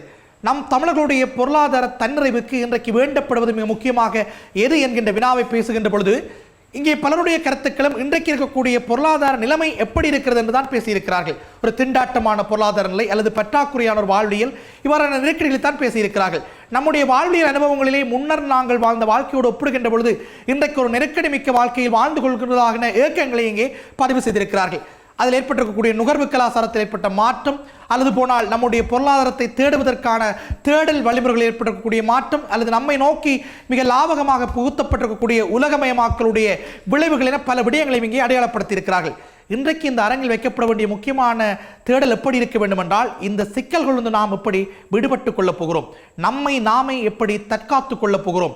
ஒரு நீண்ட பொருளாதார பண்பாட்டோடு, நீண்ட சேமித்த பண்பாட்டோடு நாங்கள் வாழ்ந்திருக்கிறோம். இன்றைக்கெல்லாம் நம்முடைய திருமண கலாச்சாரத்தில் இருக்கக்கூடிய சீதன முறைமை என்பது கூட நம்முடைய சேமிப்பு பண்பாட்டினுடைய ஒரு அடையாளம்.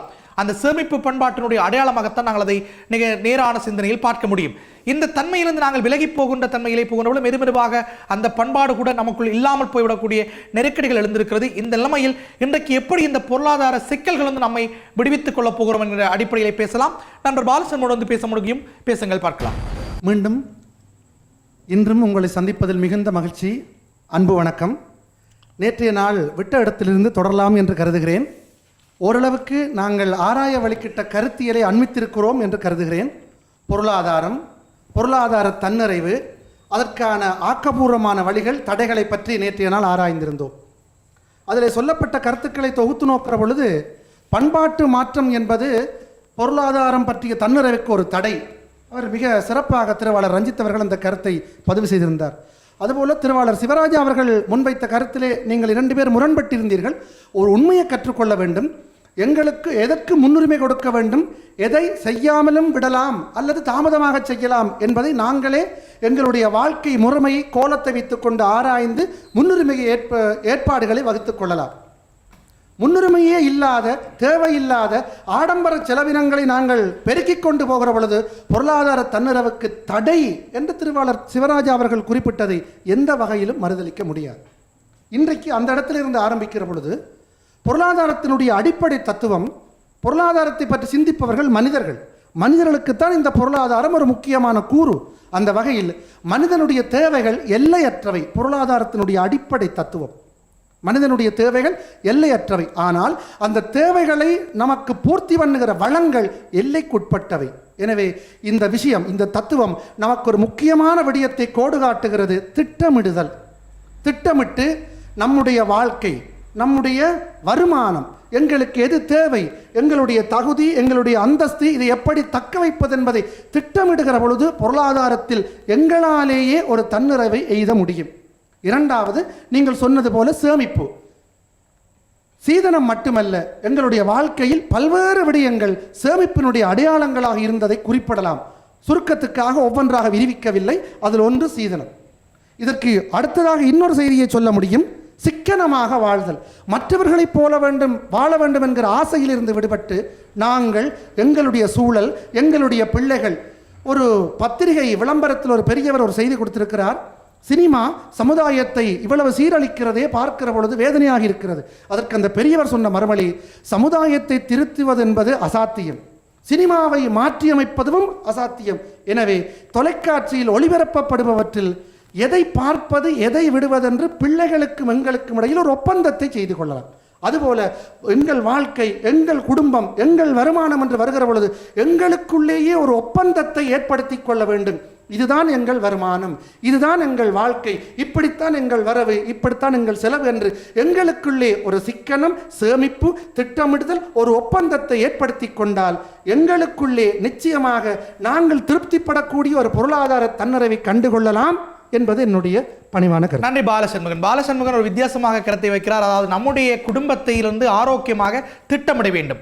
திட்டமிட்டு விட்டு நம்முடைய பொருளாதாரத்தினூடாக நகர்கின்ற பொழுது ஒரு தன்னிறைவை எட்ட முடியும். இன்றைக்கு பலரும் இருக்கக்கூடிய பலவீனம் திட்டமிடலின்மை. குறிப்பாக சொல்லலாம் நம்முடைய முன்னைய தலைமுறை, என்னுடைய தந்தையாருடைய அனுபவத்தை வைத்து சொல்கிறேன்.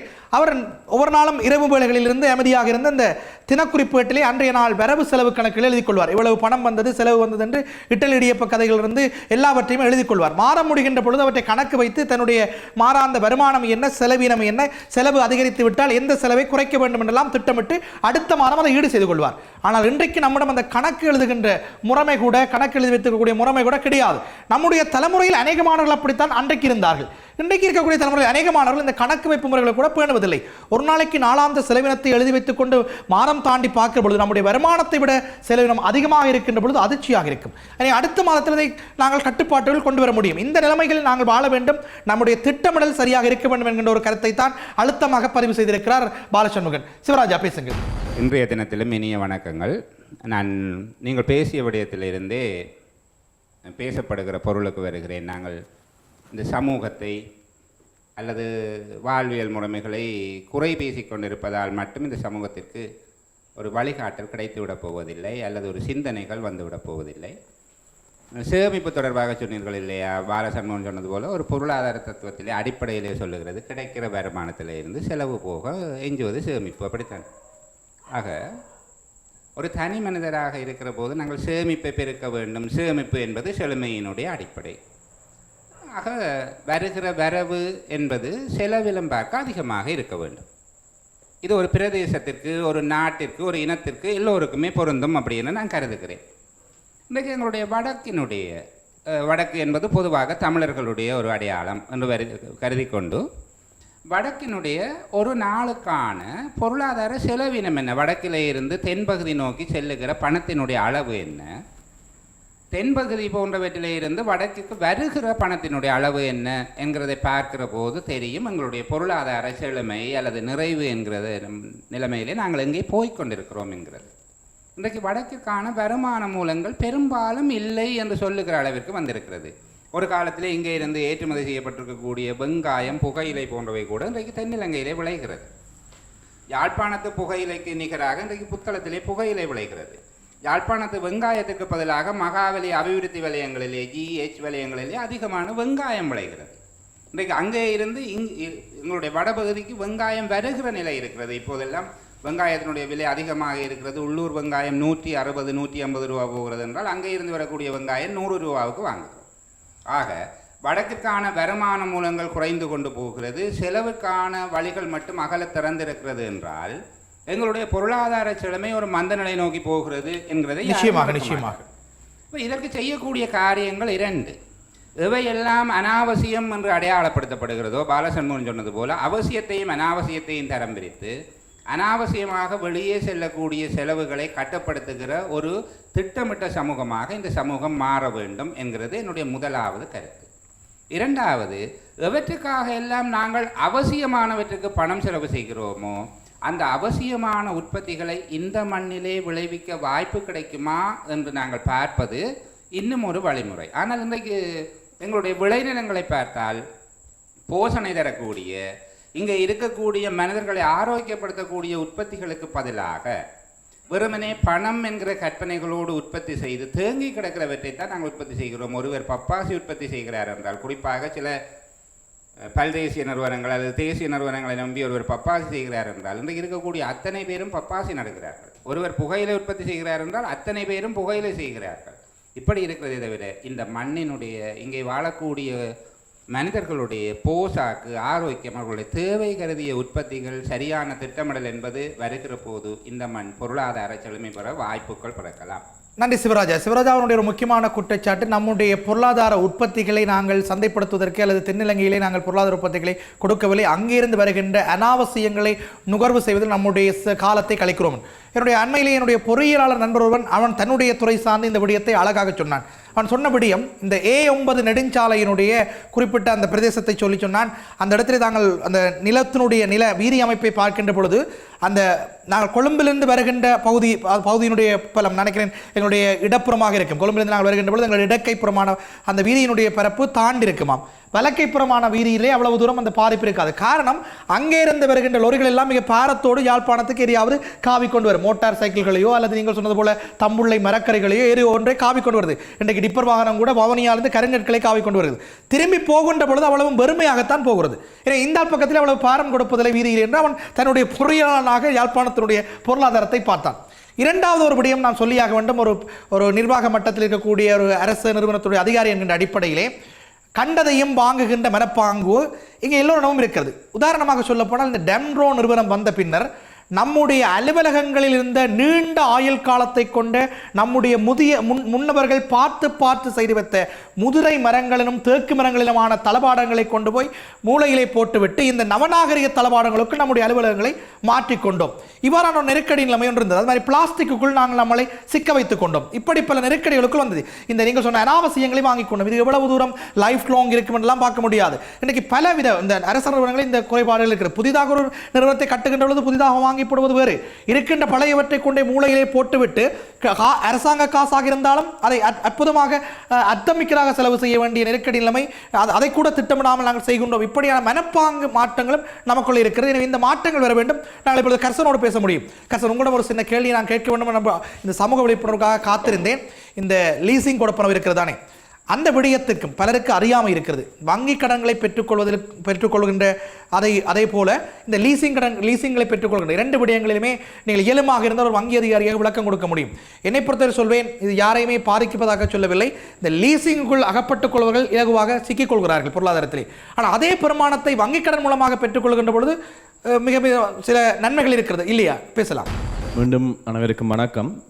சர்வேசன் அவர்கள் ஒரு கேள்வி ஒன்றை கேட்டிருந்தார்கள். அந்த வங்கிகளிலே கடன் எடுப்பதற்கும் இந்த குத்தகைக்கு எடுக்கின்ற பொழுதும் ஏதோ ஒரு விதமான ஒரு சிறிய பாதிப்பு ஒன்று அங்கே இருப்பதாக கூறியிருந்தார்கள். சில விடயங்களை நாங்கள் பார்க்க வேண்டும். இந்த கடன்கள் எடுக்கின்ற பொழுது சில நடைமுறைகள் கொஞ்சம் ஓரளவுக்கு சிக்கலாக இருக்கும். ஆனால் அதை பெறுகின்ற பொழுது ஓரளவிற்கு அந்த இடத்திலே ஒரு குறைந்த வட்டியோடு நாங்கள் ஒருவித நன்மைகளை பெற்றுக்கொள்ள முடியும்.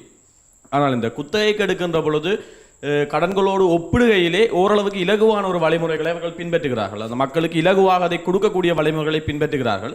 ஆனால் அவற்றை உரிய முறையிலே அவர்களால் செலுத்த முடியாத சந்தர்ப்பங்களிலே அவர்கள் பாரதூரமான விளைவுகளை சந்திக்க வேண்டியதாக இருக்கிறது. அதிலே வட்டி வீதங்கள் அதிகமானதாக இருக்கலாம். எங்களுடைய வங்கிகளை பொறுத்த வரைக்கும் நாங்கள் லீசிங் செய்வதில் எங்களுடைய இன்னொரு கம்பெனி அதை செய்து கொண்டிருக்கிறது. அப்போ அங்கே சில வட்டி வீதங்கள் கூடுதலாக இருக்கலாம். அல்லது ஒரு குறிப்பிட்ட அந்த கட்ட வேண்டிய திகதிக்கு அவர்கள் கட்ட தவறுகின்ற பொழுது அறவிடப்படுகின்ற அந்த தண்டப்பணம் என்று சொல்லுவார்கள், பீனல் ரேட் என்று சொல்லி, அது அதிகமானதாக இருக்கின்ற பொழுது அங்கே அவர்கள் அதுக்கு சிக்கலாக இருக்கிறார்கள். மேலும் இந்த கடனை ஏதோ ஒரு சந்தர்ப்பத்தில் அவர்கள் முடித்துக் கொள்ளக்கூடியதாக இருக்கும். ஆனால் இதை இடையிலே அவர்கள் போய் செட்டில் பண்ண போகின்ற பொழுது அதற்கான அனுமதிகள் வழங்கப்படுவதில்லை. குறிப்பிட்ட காலத்துக்கு கட்டாயமாக அதை பே பண்ணத்தான் வேண்டும், அந்த மந்த்லியான அந்த பேமெண்ட் செய்ய வேண்டும் என்கின்ற ஒரு சில நிர்பந்தங்கள் லீசிங் நடைமுறையில் இருக்கு. அப்ப இப்படியான இதுகள் இது எந்த அளவு தூரம் இதுகளை தெரிந்து கொண்டு அவர்கள் இந்த ஒப்பந்தங்களில் ஈடுபடுகிறார்கள் என்பதும் ஒரு வகையான கேள்வி. உண்மை கரெக்ட். ஏன்னா இந்த லீசிங் பற்றி விளம்பரம் செய்கின்ற பல நிறுவனங்கள் அந்த லீசிங்கை எப்படி எடுக்கலாம்னு சொல்வார்கள். இந்த பிரச்சனை எல்லாம் சொல்வதே கிடையாது. அப்புறம் போகின்ற பொழுது தான் இதெல்லாம் வந்து நீங்கள் கையெழுத்து வச்சு அத்தனை பக்கங்களையும் சொல்லப்படுறது நீங்கள் வாசிக்கவில்லையாண்டு கேட்பார்கள். அடிக்க மனம் வரும். பேசுங்கள். ஆக இந்த இப்படியான விடயங்கள் அங்கே இருக்கிறது. நான் என்னுடைய விடயத்திற்குள்ளே வருகிறேன். நாங்கள் இப்பொழுது அந்த பொருளாதார சிக்கல் நிலைமையிலிருந்து இந்த பொருளாதார தன்னிறைவு என்ற நிலைக்குள்ளே நாங்கள் இப்பொழுது முன்னேறி அது தொடர்பாக பேசிக் கொண்டிருக்கிறோம். நான் இங்கே அறிந்து பொழுது அந்த தற்கொலைகள் பார்க்கிறோம். சின்ன சின்ன விஷயங்களுக்கு எல்லாம் அண்மையில் நேற்று முந்தநாத் ஒரு பத்திரிகையிலே நாங்கள் பார்த்தோம், கராத்தே பழக விடையில் என்ற ஒரு சின்னப்படியை தற்கொலை செய்திருந்தார். இப்படியான ஒரு மூடத்தனமான சமூகத்துக்கு மறுபுறம் போய் கொண்டிருக்க முயற்சியாளர்கள் தற்கொலை செய்து கொண்டிருக்கின்ற ஒரு துர்ப்பாக்கியமான நிலை இன்னொரு பக்கத்திலே வந்து கொண்டிருக்கிறது. இப்போ அண்மை காலங்களுக்கு கொஞ்சம் குறைந்திருந்தாலும் அதற்கு முன்பு அடிக்கடி கிழமைக்கு ஒரு முயற்சியாளர் தற்கொலை செய்து கொண்டிருந்த ஒரு மிக துர்ப்பாக்கியமான நிலையில் நான் இருந்தோம். அது ஏன் என்று நாங்கள் அதை பார்க்கின்ற பொழுது இன்றைக்கு யாழ்ப்பாணத்திலே இருக்கின்ற சனத்தொகை அதிகரிக்கவில்லை, ஆனால் மாறாக குறைவடைந்திருக்கிறது. ஆனால் அந்த சனத்தொகைக்கு தேவையான சேவைகளை வழங்குவதற்கோ அல்லது பொருட்களை வழங்குவதற்கான கம்பெனிகள் நிறுவனங்கள் அதிகரித்திருக்கிறது. ஆக அந்த குறிப்பிட்ட சனத்தொகையை பல கம்பெனிகள் இன்றைக்கு பிரிக்க வழிகிட்டு விட்டது. தென்னிலங்கையிலிருந்து ஏராளமான வர்த்தகர்கள் இங்கே வந்து தங்களுடைய வியாபாரத்தை ஆரம்பித்திருக்கிறார்கள். அப்போ ஏனைய இடங்களிலிருந்து வருகின்ற பொழுது அதற்கேற்ப தங்களை மாற்றியமைக்கக்கூடிய மாதிரியாக என்னவர்கள் என்னுடைய இனத்தவர்கள் இங்கே அதற்கான ஆயத்தங்களிலே ஈடுபட்டிருக்காத ஒரு துர்ப்பாக்கியமான ஒரு சூழ்நிலையினாலே அந்த போட்டியினை அவர்கள் சமாளிக்க முடியாதவர்களாக இருந்தார்கள். இன்னும் நாங்கள் இலவாக சொல்லணும், சாப்பாட்டு கடையில் பார்க்கணும், உங்களுடைய முஸ்லீம் சகோதரர்கள் வெளியிடங்களிலிருந்து வந்து பெருமளவான இந்த சாப்பாட்டு கடைகள் போட்டு தங்களுடைய வர்த்தகத்தை நடத்தி அவர்களுடைய உழைப்பினை பார்த்து கொண்டிருக்கிறார்கள். அதே போல் தென்னிலங்கையிலிருந்து வந்து வீடு வீடாக கொண்டு போய் தோள்களிலே அந்த மரங்கு தளவாடங்களை போட்டு வீடு வீடாக கொண்டு போய் வீட்டுக்கு கொண்டு போய் வித்து விட்டு வந்தார்கள். எனவே இப்படியான ஒரு இந்த நிலைக்கு எங்களுடைய எண்ணினத்தினுடையவர்கள் தயாராக இருக்கிறார்கள். வேறு இடங்களுக்கு சென்று இந்த வியாபாரத்தை மேற்கொள்வதற்கு, இன்னொரு பிரதேசத்தில் போய் கடையொன்றை வைத்து உழைப்பதற்கு. இந்த ஒரு முயற்சியாண்மை இல்லாத ஒரு சூழ்நிலையிலே ஒரு துர்ப்பாக்கியமான ஒரு பொருளாதார தன்னிறைவை அடைய முடியாத நிலைமைக்கு நாங்கள் இருந்தோம் என்பதை இந்த போரின் பின்னர் நாங்கள் பார்க்கக்கூடியதாக இருந்தது. நன்றி கர்சன். கர்சனுடைய ஒரு முக்கியமான கேள்வி, அதை இன்னும் இலகுபடுத்தி சொல்வதாக இருந்தால், இந்த பாதையை திறந்த பின்னர், யாழ்ப்பாணத்துக்கான பாதை அகல திறந்த பின்னர் யாழ்ப்பாணத்தை நோக்கி படையெடுத்த பிற சகோதர மொழி சார்ந்த தொழில் முயற்சியாளர்களோடு ஒப்பிடுகிற பொழுது யாழ்ப்பாணத்திலிருந்து வேறு பிரதேசங்களை நோக்கி நம்மவர்கள் தொழில் முயற்சிக்காக படையெடுத்த எண்ணிக்கையை பார்த்தால் மிக குறைவாக இருக்கிறது. அதனுடைய கருத்து, மற்றவர்கள் உழைப்பதற்கு தயாராக இருக்கிறார், நம்மவர்கள் நம்முடைய தேசத்தில் உழைப்போம் என்று எல்லோருமே ஒரே முயற்சியை ஆரம்பிக்கின்ற பொழுது நெருக்கடிக்குள் தள்ளப்படுகிறோம் என்ற கருத்தை பதிவு செய்கிறார் கர்சன். எனவே இந்த கருத்துக்கு மிக ஆழமாக பார்க்கப்பட வேண்டிய ஒரு விடயம். ஒரு சிறிய இடைவெளிக்கு பின்னர் இது தொடர்பாக நீள பேசலாம். மீண்டும் சந்திப்போம்.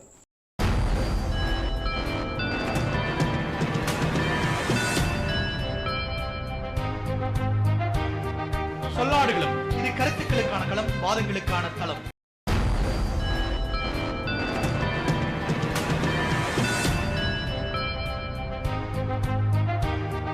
சொல்லாடுகளும் இது கருத்துக்களுக்கான களம், வாதங்களுக்கான களம்.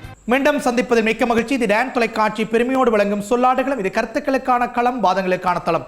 அரமணியர்களே, அற்புதமாக ஒரு கருத்தை இங்கே அரசன் முன்வைத்திருக்கிறார். யாழ்ப்பாணத்தினுடைய சனத்தொகையில் அவ்வளவு தூரம் அதிகரிப்பு ஏற்படவில்லை.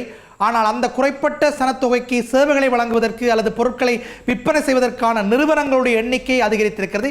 எனவே எல்லா நிறுவனங்களும் ஒரு குறிப்பிட்ட எண்ணிக்கையாளர்களை மட்டுமே இலக்கு வைத்திருக்கிறார்கள் என்ற கருத்தை பதிவு செய்திருந்தார். எங்கள் கௌரவத்துக்குரிய வடக்கு மாகாணத்தினுடைய முதலமைச்சர் சி வி விக்னேஸ்வரன் ஐயா அவர்கள் ஒரு கருத்தை பதிவு செய்திருந்தார். கொழும்பு நகரத்தினுடைய சனத்தொகை அடர்த்தியோடு ஒப்பிட்டு அங்கே இருக்கக்கூடிய வங்கிகளுக்கும் அந்த மக்களுக்கும் இடையான விகிதத்தை பார்க்கின்ற பொழுது அவருடைய கருத்து எனக்கு சரியாக அந்த எண்ணிக்கை கணக்கு ஞாபகம் இல்லை. ஒரு 25 பேருக்கு ஒரு வங்கி என்றால் யாழ்ப்பாணத்தை கணக்கு வைத்து பார்க்கின்ற பொழுது 5 பேருக்கு ஒரு வங்கி என்கின்ற அல்லது நிதி நிறுவனம் என்கின்ற அடிப்படையில் இருப்பதாக ஒரு கருத்தை முன்வைத்தார். இந்த நிதி திட்டங்கள் சம்பந்தமாக இருக்கின்ற பொழுது அவருடைய ஒரு கணிப்பு அப்படி இருந்தது. அது உண்மையான ஒரு கணிப்பு தான். இன்றைக்கு நீங்கள் சொல்லுகின்ற விடயம் அதைத்தான் பதிவு செய்திருக்கிறது. நாங்கள் இந்த விடயங்கள் தொடர்பாக பேசலாம், அங்கிரோடு பேசலாம். இங்கே கர்சன் ஒரு முக்கியமான கருத்தை சொல்கிறார். யாழ்ப்பாணம் திறந்திருந்த பொழுது யாழ்ப்பாணத்தை நோக்கி தொழில் முயற்சியாளர்கள் படியெடுத்த அளவுக்கு யாழ்ப்பாண தொழில் முயற்சியாளர்கள் மத்திய பிரதேசங்களை நோக்கி போகவில்லை என்கின்ற ஒரு குற்றச்சாட்டு. அதை எப்படி பார்க்கலாம்? அவருடைய குற்றச்சாட்டு மேலோட்டமாக பார்க்கின்ற பொழுது உண்மை போல தெரிகிறது. ஆனால் இலங்கையினுடைய பொருளாதாரத்தையே கட்டி காக்கின்ற அல்லது தக்க வைக்கின்ற நிலையிலே யாழ்ப்பாணத்து முயற்சியாளர்கள் இருக்கிறார்கள். இன்றைக்கு இருக்கக்கூடிய காகில்ஸ் நிறுவனத்தினுடைய ஆரம்பிப்பாளர் அல்லது உரிமையாளராக இருப்பவர் யாழ்ப்பாணத்தை சேர்ந்தவர். எப்பொழுதுமே நாங்கள் பழமையில் இருக்கக்கூடிய பெருமைகளை மற்றும் பேசி புழுகி அதில் மட்டும் சுகங்கான ஒரு இயல்பு நம்முடைய இனத்திடம் இருக்கிறது. காகில்ஸை நீங்கள் பழமையாக கருதுகிறீர்களா? நிச்சயமாக அது எத்தனையோ ஆண்டுகளுக்கு முற்பட்ட நிறுவனம். மிகுதியை கூறுகிறேன். இன்றைக்கு கொழும்பிலே சரி, பல்வேறு இடங்களிலும் சரி, கொடிகட்டி பறந்து கொண்டிருக்கின்ற நோலிமிட் என்கின்ற வியாபார நிறுவனம் யாழ்ப்பாணத்தை சேர்ந்த ஒரு முஸ்லீம் சகோதரருடையது. அது மட்டுமல்லாது மகாராஜா என்ற எம்டிவி என்று புகழப்பட்டு கொண்டிருக்கின்ற அந்த மகாராஜா குரூப் யாழ்ப்பாணத்தை சேர்ந்தவர். இப்படி அடுக்கி கொண்டு போகலாம், மெஸ்கனாக இருந்தாலும் அடுக்கி கொண்டு போகக்கூடிய தொழில் முயற்சியாளர்கள் யாழ்ப்பாணத்தை சேர்ந்தவர்கள். ஆனால் இன்றைக்கு யாழ்ப்பாண மண்ணிலே இருக்கக்கூடிய பிரச்சனை சமகாலத்தில் எங்களுடைய தன்னிறைவுத்தன்மை பற்றி பேசுகின்ற காரணத்தினால் அவர்களை முன்னுதாரணமாக கொண்டு செயற்பட வேண்டிய தேவை எங்களுக்கு இருக்கிறது. அது ஒரு புறம் இருக்க, 2 முக்கியமான விடயங்களை நான் இந்த இடத்திலே பதிவு செய்ய விரும்புகிறேன். ஒன்று, இன்றைக்கு நாங்கள் விரும்பி செல்லாவிட்டாலும் கூட எங்களுடைய வீட்டு வாசலை நோக்கி சில வந்து கொண்டிருக்கின்றன. அதிகால வேளையில் வருகின்ற பான் வண்டி தொடக்கம் பின்னேற வேளைகளில் வருகின்ற இந்திய புடவை வியாபாரி வரை ஒவ்வொருவருடைய வீட்டு கதவையும் தட்டி கொண்டிருக்கின்றார். அது மட்டுமல்லாமல் வியாபார நிறுவனங்களை பார்த்தீர்களானால் ஒரு காலத்திலே தன்னிடம் இருக்கக்கூடிய பணத்தினை ஒரு வாரத்துக்கோ அல்லது ஒரு மாதத்திற்கோ சேர்த்து அதை மொத்த வியாபாரியிடம் கொண்டு சென்று கொள்வனவு செய்து வந்து விற்கின்ற ஒரு நிலை இருந்தது சில்லறை வியாபாரிகளுக்கு. ஆனால் இன்றைக்கு ஒவ்வொருவருடைய கடை வாயிலிலும் வாகனங்களிலே வந்து பொருட்கள் கொடுத்து கொண்டிருக்கிறார்கள். கொடுப்பவர்கள் என்ன சொல்லுகிறார்கள் என்று சொன்னால், தேவையான பொருட்களை விட தங்களுடைய உற்பத்தி செய்யப்படுகின்ற சகலவற்றையும் ஒரேடியாக கொடுத்து விட்டு போகிறார்கள். சில கடைகளிலே அவர்கள் வழங்கிய பொருட்கள் அப்படியே இருக்கின்றன. இல்லை, அதான் எனக்கு ஒரு சந்தர்ப்பம் இந்த அண்மையிலேயே ஒரு காகில் ஃபுட் சிட்டிக்கு சென்ற பொழுது இந்த ஆங்கரனுடைய பாஸ்சரைஸ்ட் மில்க் வந்து ஒரு லிட்டர் மில்க் இருக்குது. அதனுடைய விலை 215 ரூபா. அதை எடுத்து பார்த்தபொழுது அதனுடைய காலாவதி திகதிக்கும் முடிவு திகதிக்குமான கால இடைவெளி 7 நாட்கள். அப்படி எண்ணி பார்த்தேன் ஒரு 22-23 அந்த 1 லிட்டர் 215 ரூபா விலை வைக்கக்கூடிய 1 லிட்டர் பால் போத்தல் எடுக்கப்பட்டிருக்கிறது. 7 நாட்கள் கடந்து விட்டால் அவ்வளவும் காலாவதியாகிவிடும், மீள பயன்படுத்த முடியாது. எனக்குள்ள ஒரு கேள்வி, தொடர்ச்சியாக அது வந்து கொண்டிருக்கிறது என்றால் யாரோ ஒருவர் 1 லிட்டர் பாலை 215 ரூபாய்க்கு யாழ்ப்பாணத்தில் வாங்குவதற்கு தயாராக இருக்கிறார்கள் தானே? இல்லை, அதற்கு காரணம் இன்றைக்கு எங்களுடைய பிரதேசத்தில் இருக்கக்கூடிய பால் உற்பத்திகள் நிறையவே தரமாக இருக்கின்றன. ஆனால் அங்கே காட்சிப்படுத்தப்படுகின்ற விதமும் அதை அடக்குகின்ற அடைத்து வைத்திருக்கின்ற விதமும், உதாரணமாக இந்த யாழ்கோ நிறுவனத்தை பொறுத்தளவிலே சில முயற்சிகளை செய்து கொண்டிருக்கிறார்கள், ஏற்றுக்கொள்ளலாம். ஆனால் மக்களை கவரக்கூடிய வகையில் மாற்றம் வரும் வரையில் மக்கள் அவர்களை நாடி செல்ல மாட்டார்கள். ஆகவே மக்கள் விரும்பியோ விரும்பாமலோ அவர்களை கவருகின்ற நடவடிக்கையினாலே முதலாவதாக யாழ்ப்பாணத்தினுடைய அல்லது வடமாகாணத்தினுடைய பொருளாதார தன்னிறைவு என்பது கேள்விக்குறியாகி போகிறது. இரண்டாவது, வடக்கு மாகாண சபையை பொறுத்தளவிலே நாங்கள் 13வது திருத்தச் சட்டத்தின் மூலம் எங்களுக்கான செயற்பாடுகள் சில வரையறுக்கப்பட்டிருக்கு என்று கூறிக்கொண்டிருக்கிறோம். என்னை பொறுத்தளவிலே இன்றைக்கு கூட நாங்கள் வாதிட்டுக் கொண்டிருக்கின்ற தன்னிறைவுத்தன்மை தொடர்பான எந்த புள்ளி விவரமும் எங்கள் 6 பேரிடமும் கிடையாது. ஆனால் சமகாலத்திலே நாங்கள் பார்க்கின்ற பொழுது எங்களுக்கு தெரிகின்றது, வாயால வண்டில் ஓட்டுறோம் அப்படியே இல்லை, எங்களுக்கு தெரிகிறது எங்களுடைய பொருளாதாரம் எங்கே செல்லுகிறது என்பது தெரிகின்றது, ஒவ்வொருவருக்கும் புரிகிறது. நான் கேட்பது, ஒரு இலங்கையினுடைய மத்திய வங்கி தன்னுடைய நாட்டினுடைய சகல தகவல்களையும் தொகுத்து வழங்குவது போல ஒரு முயற்சியாக இந்த மாகாணம் எங்களுக்கான தனிமையான ஒரு அலகு வேண்டும் என்று கோருகின்ற நாங்கள் எங்களுடைய பொருளாதாரத்தினுடைய ஸ்திரத்தன்மை அதனுடைய அறிக்கை வடிவிலே பெற்று இதற்கான மாற்று தீர்வுகள் எவை என்பதை கணிப்பீடு செய்வார்களாக இருந்தால் அது ஒருபடி முன்னேறி எங்களை நல்ல வழிக்கு கொண்டு வந்து தன்னிறைவுத்தன்மைக்கு வழிவகுக்கும். நன்றி ஐங்கரன். ஐங்கரனுடைய ஒரு கருத்திலே அந்த புள்ளி விவரங்களை சொன்னார். எனக்கு ஞாபகம் இருக்கிறது, ஏதோ ஒரு சொல்லாடல் நிகழ்ச்சியிலே சிவராஜ் அழகாக சொன்னார், புள்ளி விவரமும் புழுகும் உண்டு. இனி புள்ளிவிவரங்கள் என்பதை வைத்துக்கொண்டு முடிவுகளுக்கு வர முடியாது. புள்ளிவிவரங்கள் என்பது நாங்கள் எடுத்துக்கின்ற கருத்துக்கான ஒரு சான்றுகளாக அவற்றை வைக்க முடியும். ஒரு எழுந்தமானமாக நமக்கு தெரிகிறது. நம்முடைய பொருளாதார நெருக்கடியை நாங்கள் எழுந்தமானமாக பார்க்கிறோம். இதை புள்ளிவிவரங்கள் மூலமாக ஆதாரப்படுத்த முடியும். இனி புள்ளிவிவரங்கள் மிக அவசியமான என்ற கருத்து கிடையாது. இங்கே அங்கிரன் சொன்னது போல இந்த நான் கேட்ட கேள்விக்கு திருப்பி அடித்த அந்த யாழ்ப்பாண உரணத்தை கொண்டு வந்தீர்கள். அது முக்கியமான விடயம். இன்றைக்கு யாழ்ப்பாணத்தினுடைய நாளாந்த பால் தேவை என்பது அந்த விடயம் அது புள்ளிவிவரங்களோட சொல்ல முடியும். கிட்டத்தட்ட 1 லட்சத்துக்கு அதிகமான லிட்டர் ஒரு நாளைக்கு யாழ்ப்பாணத்தில் இருக்கக்கூடிய மக்களுடைய எண்ணிக்கைக்கு பால் தேவைப்படுகிறது. அவ்வளவுக்கு இங்கே உற்பத்தி கிடையாது. ஆனால் அப்படி இருந்தும் கூட தென்னிலங்கையிலிருந்து வந்திருக்கக்கூடிய நெஸ்ட்லே, காகில்ஸ் போன்ற நிறுவனங்கள் யாழ்ப்பாணத்திலிருந்து பாலை வாங்கி கொண்டு போய் அவர்கள் போகிறார்கள். அது மிக கொடுமை என்னவென்றால் நம்மிடமிருந்து 1 லிட்டர் பாலை 70 ரூபாய்க்கு மிஞ்சின விலைக்கு அவர்கள் வாங்குவது கிடையாது. அந்த பால் குருநாகலுக்கு போகிறது. குருநாகலிலிருந்து நமக்கு திரும்ப வருகிறது 80 லிட்டர் பச்சை கலர் பேக்கெட்டில் 40 ரூபாய்க்கு 45 ரூபாய்க்கு நமக்கு வருகிறது. நான் அடிக்கடி சொல்வதுண்டு, இந்த துறை சார்ந்தவர்களுக்கு அடிக்கடி சொல்வது, நாங்கள் எவ்வளவு தூரம் வஞ்சகமாக ஏமாற்றப்படுகிறோம். நம்மை நாம் நிமிர்த்தி கொள்ள வேண்டும். அதற்கான முயற்சிகளை இப்பொழுது நீங்கள் சொன்ன வடக்கு மாகாண சபை முயன்று கொண்டிருக்கிறது. அண்மையில் அவருடைய இந்த 100 நாள் வேலை திட்டம் என்று சொல்லி கூட்டுறவுக்காக கொண்டு வந்தார்கள். அந்த வேலை திட்டத்திலே வடக்கு மாகாணத்துக்கான ஒரு பால் பதனிடுகின்ற நிலையத்தை அமைப்பதற்கான ஏதுக்கு எடுக்கப்பட்டிருக்கிறது. அதில் மிக கொடுமை, இந்த குருவியினுடைய தலையிலே பரங்காய் வைப்பது போல இந்த அரசு சார்பற்றவர்கள் செய்கின்ற வேலை. வவுனியாவில் ஒரு சாதாரணமான ஒரு கால்நடை அபிவிருத்தி கூட்டுறவு சங்கத்துக்கு மிக கோடிக்கணக்கான பெறுமதியான ஒரு பால் பதனிடும் தொழிற்சாலை அமைத்துக் கொடுத்தார்கள். அவர்களால் அதை இயக்க முடியவில்லை. அதை இயக்க முடியாமல் அதை இயக்குவதற்காக செலவழித்த காசு மூலமாக அந்த சங்கமே இல்லாமலே போய்விட்டது.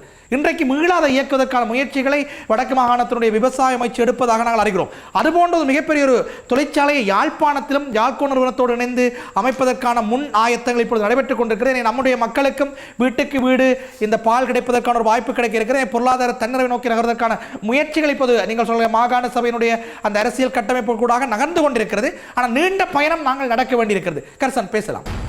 இதிலே அந்த அங்கிரன் அவர்கள் நான் கூறிய கருத்துக்கு ஒரு பதிலொன்று சொல்லியிருந்தார்கள். அந்த எங்களுடைய காகில்ஸினுடைய உரிமையாளர் மற்றது நோ லிமிட்டினுடைய உரிமையாளர்கள் இங்கிருந்து சென்றவர்கள் என்று உலகிலே ஒரு ஒரு ஒரு கருத்து ஒன்று சொல்லுவார்கள். இந்த 80% நிதி, இந்த பொருளாதாரத்தினுடைய நிதி இந்த சமூகத்திலே வாழுகின்ற 20% கைகளில் தான் இருக்கிறது. மிகுதி 20% அந்த நிதி பலம்தான் மிகுதி 80% கைகளில் இருக்கிறது. இவர்கள் பேசுகின்ற அந்த காகில்ஸ் மற்றும் நோ லிமிட் ஆகியவர்கள் அந்த 20% அவர்களுடைய பொருளாதாரம் பற்றி நாங்கள் பேசியதன் ஊடாக ஒரு தன்னிறைவடைகின்ற தேவை எனக்கு கிடையாது. நான் பேசிக்கொண்டிருப்பது மிகுதி 80% மக்களை பற்றி. சும்மா ஒரே ஒரு கேள்வி நான் கேட்கிறேன். இன்றைக்கு இங்கு யாழ்ப்பாணத்திலே நோ லிமிட் ஒன்று ஆரம்பிக்கப்படுமாக இருந்தால் உடுப்பு கடை வச்சிருக்கிற எல்லாரும் என்ன செய்யறது? இதற்கு என்னுடைய சமூகம், இந்த இந்திய வியாபாரிகள் வீடு வீடாக சென்று விற்பதே மிகப்பெரிய பிரச்சனை. அது மிகப்பெரிய முறைப்பாடுகளை செய்திருக்கிறார்கள் வணிகர் சங்கங்கள். குறிப்பாக இந்த விழா காலங்களிலே கொண்டாட்ட நாட்களில் வருகின்ற பேமெண்ட் வியாபாரிகள் இங்கே முத்தவழியை கொண்டு குவித்து விடுகின்ற பொழுது இவர்கள் முறைப்பாடுகளை வணிகர் சங்கத்துக்கு கொடுக்கிறார்கள், மாநகர சபைக்கு கொடுக்கிறார்கள். நெருக்கடிகள் இருக்கிறது. நல்லூர் திருவிழா காலங்களிலே பார்க்கிறோம் எத்தனை ஏனையிடங்களிலிருந்து வருகிறோம் அந்த சின்ன சின்ன கடைகள் வச்சிருக்கிறார்கள். இப்படி அங்கால இருக்கின்ற ஒரு ஒரு வெசாக் பண்டிகையின் பொழுதோ அல்லது வேறு ஏதாவது பண்டிகையின் பொழுதோ அப்படி சின்ன சின்னனாக தங்களுடைய குடும்ப பொருளாதாரத்தை வளர்க்கக்கூடிய அந்த முயற்சி இங்கிருந்து வெளியிலே போகிறதா என்றுதான் நான் கேட்டிருந்தேன். பெரும்பான்மைகளை பற்றி நான் பேச வரவில்லை. அதைத்தான் ஆரோக்கியமான பொருளாதார தன்னிறைவாக நான் பார்க்கிறேன். அந்த 80% மக்கள் அடிப்படை தேவைகளை பூர்த்தி செய்ய முடியாமல் இருக்கின்ற மக்கள் வெளியேறியாவது சென்று உழைத்து எங்களுடைய பொருளாதாரத்தை காப்பாற்ற. இன்னொரு சின்ன உதாரணம், சிறிய உதாரணம் சொல்ல முடியும். இன்றைக்கு யாழ்ப்பாணத்திலே மதுபாவனையினுடைய அளவு அதிகரித்திருப்பதாக சொல்கிறார்கள். ஆனால் யாழ்ப்பாணத்தில் இது ஒரு ஆரோக்கியமாக இல்லாமல் இருக்கலாம். மதுபானத்தினுடைய நுகர்வு அதிகரித்திருக்கிறது. ஆனால் யாழ்ப்பாணத்தினுடைய சொத்தாக இருக்கக்கூடிய திக்கம் வடிசாலை மூடி கிடக்கிறது. இதான் இங்கே இருக்கக்கூடிய அந்த எதிர்மாறு பொருளாதார தத்துவம். யாழ்ப்பாணத்தில் மதுபாவனை அதிகரித்திருக்கிறது. ஆனால் பனைதென்னவள அபிவிருத்தி கூட்டுறவு சங்கங்களுக்கு சொந்தமாக இருக்கக்கூடிய திக்கம்படி சாலை இயங்க முடியாமல் நட்டத்திலே மூழ்கி கிடக்கிறது. அதற்கான ஒரு காரணமாக சொல்கிறார் அரசாங்கம் கொண்டு வந்த வரி. அங்கே தர்மனி அதை கொண்டு வந்த அரசாங்கத்தினுடைய வரிகள் கூட பொருளாதார நெருக்கடி கொண்டு வருகிறது. இந்த மதுபான சாலைகளை நடத்துகிறவர்கள் ஒரு குறிப்பிட்ட ஆண்டு வரியை மில்லியன் கணக்கில் செலுத்த வேண்டும் என்று வந்த பொழுது அது திக்கம்படி சாலைக்கும் பொருந்தி விட்டது. அவருடைய விரலுக்கேற்ற வீக்கமாக அது இருக்கவில்லை. எனவே அதை தாண்டி அவர்களால் பயணிக்க முடியாமல் தம்மிட்டு போயிருக்கிறார்கள். அல்லது போத்தலில் அடைக்கப்பட்ட கல்லை விற்பனை செய்ய முடியாமல் இந்த டின்னில் அடைக்கப்பட்ட பியர் அதுக்கு போட்டியாக வந்து நிற்கிறது. இப்படி எல்லா துறைகளிலும் அந்த நெருக்கடியை சந்திக்கிறார்கள். இது சாதாரணமான ஒரு பிரச்சனை இல்லை. இது பேசலாம். சிவராஜா பேசுங்கள். இன்றைக்கும் எங்களுடைய உற்பத்திகள் என்கிறது ஒரு குழந்தை பருவ நிலையிலேயே வளர்நிலையிலே இருக்கக்கூடிய கைத்தொழில்களாக இருக்கிறது. நீங்கள் சொன்னது போல் அந்த பால் 210 ரூபாய் விலையிலான 1 லிட்டர் பால் என்கிறது எங்களால் அவர்களோடு போட்டி போட முடியவில்லை என்கிறது தான் இயல்பு. கர்சன் சொன்னது போல நாங்கள் சொல்லுகிறோம் இல்லையா, இன்றைக்கு தென்னிலங்கையில் இருந்து வருகிற வியாபாரிகளாலே எங்களுடைய வியாபாரம் போட்டியை எதிர்கொள்ள முடியாமல் இருக்குது. எப்படி இருக்குதுன்னு நான் ஒரு மைதானத்தில் ஓட்ட போட்டிக்கு போகிறேன். எனக்கு முன்னாலே என்னை விட வேகமாக ஓடக்கூடியவர்கள் எல்லோரையும் காட்டி இவர் என்னை விட வேகமாக ஓடுறார், அவரை மைதானத்திலிருந்து வெளியேற்றுங்கள், இவர் என்னை விட வேகமாக ஓடுகிறார், அவரை மைதானத்திலிருந்து வெளியேற்றுங்கள். நான் முதலாவதாக நிச்சயமாக நான் முதலாவதாக வர வேண்டும். பாலிலே இந்த நெஸ்லே நிறுவனத்தினுடைய பால் கொள்வனை நிறுத்துங்கள் என்று சொல்லி மாகாண விவசாய அமைச்சர்களுக்கு பல விவசாயிகள் கடிதம் எழுதுகிறார். ஆம், ஆனால் இதில் ஒன்று இருக்கிறது. அந்த நெஸ்லே நிறுவனம் அவர்கள் குருநாகல் வரையிலே கொண்டு சென்று 80 மில்லிலிட்டர் பாக்கெட்டில் அடைத்து மீள கொண்டு வந்து வருமானம் பெறுகிறார்கள் என்பது முயற்சி உள்ளவர்கள். எப்பொழுதுமே முயற்சியாளர்கள் என்கிறவர்கள் வருமானம் உழைப்பதற்கான வழிமுறைகளை தந்திரோபாயங்களை யோசிக்கிறவர்களாக இருப்பார்கள். ஆனால் எங்கள் உள்ளூர் நிறுவனங்கள் வாங்குகிறதை விட 10 ரூபா கூட கொடுத்து வாங்குகிறார்கள் இல்லையா? இதுதான் இருக்கக்கூடியது. அவர்கள் 70 ரூபாவுக்கு வாங்க தயாராக இருக்கிறார்கள் என்றால் எங்களால் அதை 100 ரூபாவிற்கு வாங்கி சந்தைப்படுத்த இயலாதவர்களாக, அதை விட நாங்கள் ஒரு 10 ரூபாய் குறைவாகத்தானே வாங்குகிறோம். அதில் சிவராஜ், அதில் முக்கியமான பிரச்சனை ரஞ்சித் சொன்ன ஒரு பிரச்சனை இருக்கிறது. இந்த மூலதனத்தை தேடுதல். அவர் அந்த நான் சொல்வதுண்டு, நமக்குள் நம்முடைய எதிரி யார் என்று நம்ம தீர்மானிக்க வேண்டும். இப்போ எங்கே சொன்ன யாழ்கோ நிறுவனம் பால் உற்பத்தியிலே யாழ்ப்பாணத்தில் மிக முக்கியமான நிறுவனம். அது நெஸ்லேயை தன்னுடைய எதிரியாக கொள்ள முடியுமா? ஒரு பல்தேசிய கம்பெனி. இன்றைக்கு நான் சொல்வது உண்டு, இந்த சிட்டி மெடிக்கல் நிறுவனங்கள் இந்த பார்மசி வழியே போனால் அடுக்கி இருக்கின்ற அத்தனை உற்பத்திகளும் அந்த நெஸ்லே கூடுகள் இருக்கும். இந்த குழந்தை பிள்ளைகளுடைய பால் மாவில் எத்தனை தரங்களை நெஸ்லே உற்பத்தி, அத்தனைக்கும் பால் தான் மூலப்பொருள். அந்த நிறுவனத்தை நாம் போட்டியாக நிற்க முடியும். ஒரு பல்தேசிய கம்பெனியோடு நிற்க முடியுமா? இப்போ நீங்கள் குறிப்பிடுகிற யாழ்கோ அல்லது வேறு நிறுவனங்களாக இருந்தால் கூட பாலுக்கான சந்தை வாய்ப்பு என்பது இன்றைக்கு போட்டியானது அல்ல. ஏனென்றால் இருக்கக்கூடிய தேவைகளோடு எங்களுடைய வளங்கள் என்பது போதாததா, பற்றாக்குறையாக இருக்கிறது. இதைவிட சாதாரணமாக இன்றைக்கு யாழ்ப்பாணத்தினுடைய காளான் உற்பத்தி 2% தேவை தான் மொத்த தேவையிலே பூர்த்தி செய்யப்படுகிறது. இப்படி இருக்கக்கூடிய சின்ன சின்ன விடயங்களிலே அக்கறை செலுத்தாத, ஒரு பொருளாதார தலைமைத்துவம் வழங்க முடியாத எங்களுடைய இயலாமை கூட ஒரு எங்களுடைய கட்டமைப்பு சார்ந்த பிரச்சனை தான் இருக்குது. குறுக்கிடுவதற்கு பொறுத்து கொள்ள வேண்டும். இதில் ஒன்றும் இல்லை. நீங்கள் கடைசியாக சொன்ன வசனம் பொருளாதார தலைமைத்துவம் ஒன்றை வழங்க முடியாத இயலாமை கொண்டவர்களாக அந்த வார்த்தை ஒரு கால் ஆராய வேண்டும் என்பது என்னுடைய பணிவான விண்ணப்பம். ஏனென்றால் சுருக்கமாக ஒரு கலை சொல்லால சொல்லலாம், போர் தின்ற பூமி. ஏன் இப்படி சொல்கிறேன் என்றால், ஒன்று உணர்ச்சி வசப்படவோ அரசியலை புகுத்தவோ அல்ல. நீங்கள் புரிந்து கொள்வீர்கள். எப்படி பசுப்பால் பற்றி இப்பொழுது ஆராய்கிறீர்களோ அதுபோல வடக்கு மாகாணத்தில் கிடைக்கக்கூடிய மரம் முந்திரிகை உற்பத்தி ஏறாது.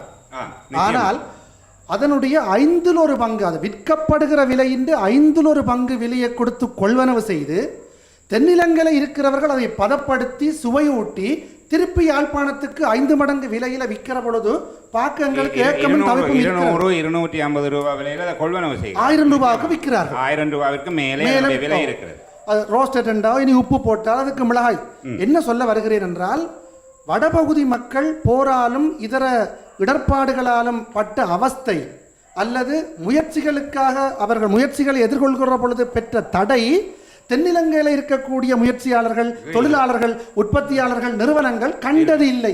இரண்டாவது, தென்னிலங்கைக்கு பாதுகாப்பான தடையில்லாத கப்பல் துறைமுகம் இருக்கிறது, விமான போக்குவரத்து இருக்கிறது, வேண்டிய அனுசரணைகள் இருக்கிறது. தென்னிலங்கையில் இருக்கிற உற்பத்தியாளர்கள், முதலாளிகள், தொழிலாளர்கள் அவ்வப்போது வெளிநாடுகளுக்கு பயணம் செய்து நிறைய டெக்னாலஜிஸ் நுட்பங்களை. ஆனால் வட இலங்கையில் உள்ளவர்களை ஆகவே நாங்கள் ஒரு வேதனையான சொல்லோடு பார்க்க முடியாது. ஒரு வகையில் அவர்கள் சபிக்கப்பட்டவர்களோ என்று எண்ண வேண்டுமே தவிர, நாங்கள் புத்திஜீவிகளை அழைத்து அவர்களுக்கு ஊக்கம் கொடுக்க வேண்டுமே தவிர நம்மவர்களை குறை கூறுவது அவ்வளவாக பொருந்தாது என்று பாலசன். இன்னொரு விடயம் இருக்கிறது, நம்முடைய தொழில்நுட்ப அறிவிலும் வறுமை இருக்கிறது. இந்த முயற்சிகள் இருப்பதற்கான வறுமை இருக்கிறது, மிக முக்கியமான பிரச்சனை. உதாரணமாக இப்பொழுது பிரவுன் ரோட்ல காலேஜ் ஆஃப் யூனிவர்சிட்டி இருக்கிறது, பக்கத்தில் டெக்னாலஜி காலேஜ். கொரியன் கொண்டு வந்து கொடுத்த பிறகுதான், கொரியனில் இருந்து விரிவுரையாளர் வந்த பிறகுதான் தொழில்நுட்பத்தை பற்றிய ஒரு அங்கலாய்ப்பும் அந்த துறையை தெரிவு செய்கிற வேட்கையும் எங்கள் மத்தியில் அதிகரித்திருக்கிறது. அதில் வினோதமான ஒரு செய்தி, கண்டரில் வந்து இருக்கிற எக்யூப்மெண்ட்ஸை ஃபிட் பண்ணுற பொழுது அந்த ஃபிட் பண்ணின நிபுணருக்கு அதுக்குள்ளேயே சின்ன பேக்கெட்டில் சாப்பாடு இருந்திருக்கு. அது வந்து 1 வருஷத்துக்கு பிறகு தான் ஓப்பன் பண்ணி ஃபிட் பண்ணினவர் அதையே சாப்பிட்டு போகிறார். அந்த அளவுக்கு வெளிநாடுகளில் இருக்கக்கூடிய நுட்பங்கள் வளர்ந்திருக்கிறது. அப்பொழுது ஐங்கரன் அவர்கள் குறிப்பிடுகிற பொழுது சொன்னார், இப்பொழுதுதான் இயந்திர வலுவுக்குள்ள வருகிறோம், மனித வலுதான் ஆரம்பத்தில் இருந்தது என்று. எங்கள் மத்தியில் வாழ்கிற தொழில் முயற்சி உள்ளவர்களுக்கு அவர்களுடைய மனநிலைக்கும் உளவளத்துணை சார்பாகவும் வழிகாட்டுகிற பாங்கிலும் தொழில்நுட்பத்துறையிலும் போதிய வளங்கள், வழிகாட்டல்கள் வழங்கப்பட வேண்டும் என்பது என்னுடைய கருத்து. இதில் பாலசண்முகனோட முரண்படுகிற நோக்கம் ஒன்றும் இல்லை. பாலசண்முகனுக்கு சில செய்திகளை ஞாபகப்படுத்துகிறேன், தெரியாத சொல்ல இல்லை. மிகப்பெரிய நகரம்புற சார்ந்த கடைகள் அல்ல. உள்ளூர் கிராமமா நகரமா என்று அடையாளப்படுத்த முடியாத கடைகளை சேர்ந்த முதலாளிகள் கூட பலர் இன்றைக்கு சிங்கப்பூர், மலேசியா, கொரியா போன்ற நாடுகளுக்கு வியாபார சுற்றுலாக்கள் போய் வருகிறார்கள். எங்களுடைய பல்தேசிய கம்பெனிகள் அவர்களை அழைத்து போய் வருகிறது என்றால் நாங்கள் இன்றைக்கு உலகம் தெரியாதவர்களாக அல்லது உலகத்து தொழில்நுட்பங்களை தரிசிக்காதவர்களாக இல்லை. இதைவிட எங்களுடைய இந்த மண்ணிலே திட்டமிடலை ஒரு துறையாக கொண்டு பட்டதாரிகளை உருவாக்குகிற ஒரு பல்கலைக்கழகம் இயங்கிக் கொண்டிருக்கிறது. நாங்கள் தவறாக சிந்திக்கக்கூடாது. சாதாரணமாக நீங்கள் சொல்லுகிற அந்த முந்திரி பருப்பையும் காளானையும் கூட திட்டமிட்டு சந்தைப்படுத்த அல்லது கவர்ச்சிகரமாக பொதியிட எங்களுக்கு தெரியவில்லை என்றால் எங்களுடைய முகாமைத்துவமும் திட்டமிடலும் எங்கே இருக்கிறது என்கிற கேள்வியோடு நேர சுருக்கம் கருதி சுருக்கமாக விடைபெறும். நன்றி சிவராஜா. சிவராஜாவுடைய ஒரு கருத்து முக்கியமானது. இன்றைக்கு நம்மிடம் எல்லாமே இருப்பது போல இருந்தாலும் நாம் ஏன் முன்னே போகவில்லை என்கின்ற விதத்தை தான் ஒரு கேள்வியை தொடுக்கிறார். இந்த வினாவுக்கான விடை தேடலாக நிறைவு பாகத்தை அமைத்துக் கொள்ளலாம். மீண்டும் ஒரு இடைவெளிக்கு பின்னர் சந்திப்போம்.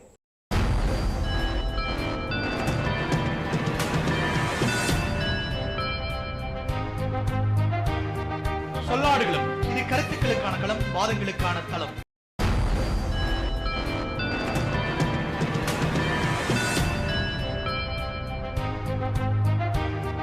சொல்லாடுகளும் இது கருத்துக்களுக்கான களம், வாதங்களுக்கான களம்.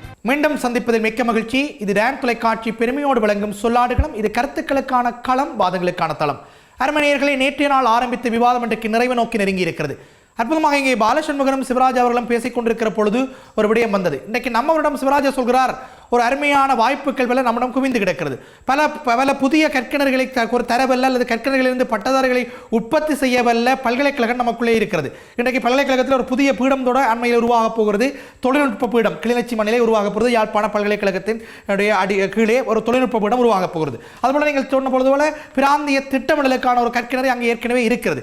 இப்படியான நிகழ்ச்சிகள் இருக்கிற பொழுது கூட நாம் ஏன் கீழே நிற்கிறோம் என்கின்ற செய்தியை பார்க்கின்ற பொழுது என்னுடைய ஒரு அனுபவ தரிசிப்பின் மூலமாக சொல்கிறேன், நம்மிடம் இருக்கக்கூடிய மிகப்பெரிய பலவீனம் எங்களுடைய அர்ப்பணிப்பின்மை.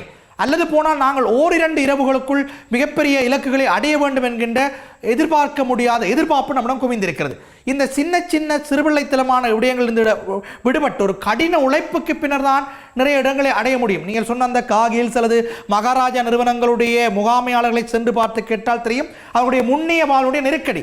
அது தாண்டி போன அன்றைக்கு நம்முடைய மண்ணில் இருக்கக்கூடிய பல முக்கியமான பிரமுகர்கள் பேர் சொல்லிக்கணும்னாலும் அது பெருமைக்குரியது தான். இன்றைக்கு இருக்கக்கூடிய லிங்கம் குளிர்களினுடைய நிறுவனத்துடைய உரிமையாளராக இருக்கலாம், அல்லது ESP நாகரத்தினுடைய நிறுவன உரிமையாளர் பேரம்பலமாக இருக்கலாம். அவருடைய வாழ்வியல் அனுபவங்களை கற்றுக்கொள்கின்ற பொழுது அவர்கள் எப்படி மெதுமெதுவாக வாழ்க்கையில் முன்னேறினார்கள் என்கின்ற மிகப்பெரிய ஆச்சரியமான செய்திகள் நமக்குள்ளே இருக்கிறது. ஆனால் இன்றைக்கு இருக்கக்கூடிய தலைமுறை இன்றைக்கு இருக்கக்கூடிய தொழில்முயற்சி ஆரம்பித்தவுடனே மிகப்பெரிய இடத்தை அண்மிக்க வேண்டும் என்று எதிர்பார்க்கிறார்கள். இந்த அர்ப்பணிப்பின்மை இல்லை, கடின உழைப்பின்மையின்மை இதுதான் முக்கியமான ஒரு நெருக்கடியாக இருக்கிறது. நமக்கு வாய்ப்புகள் நிறையவே இருக்கிறது. இந்த வாய்ப்பை தாண்டி பயணிப்பதற்கு நாம் பஞ்சிப்பட்டவர்களாக அல்லது உறங்கி கிடந்தவர்களாக நாங்கள் பழக்கப்பட்டு விட்டோம் என்ற செய்தி இருக்கிறது. தர்மனி பேசலாம்.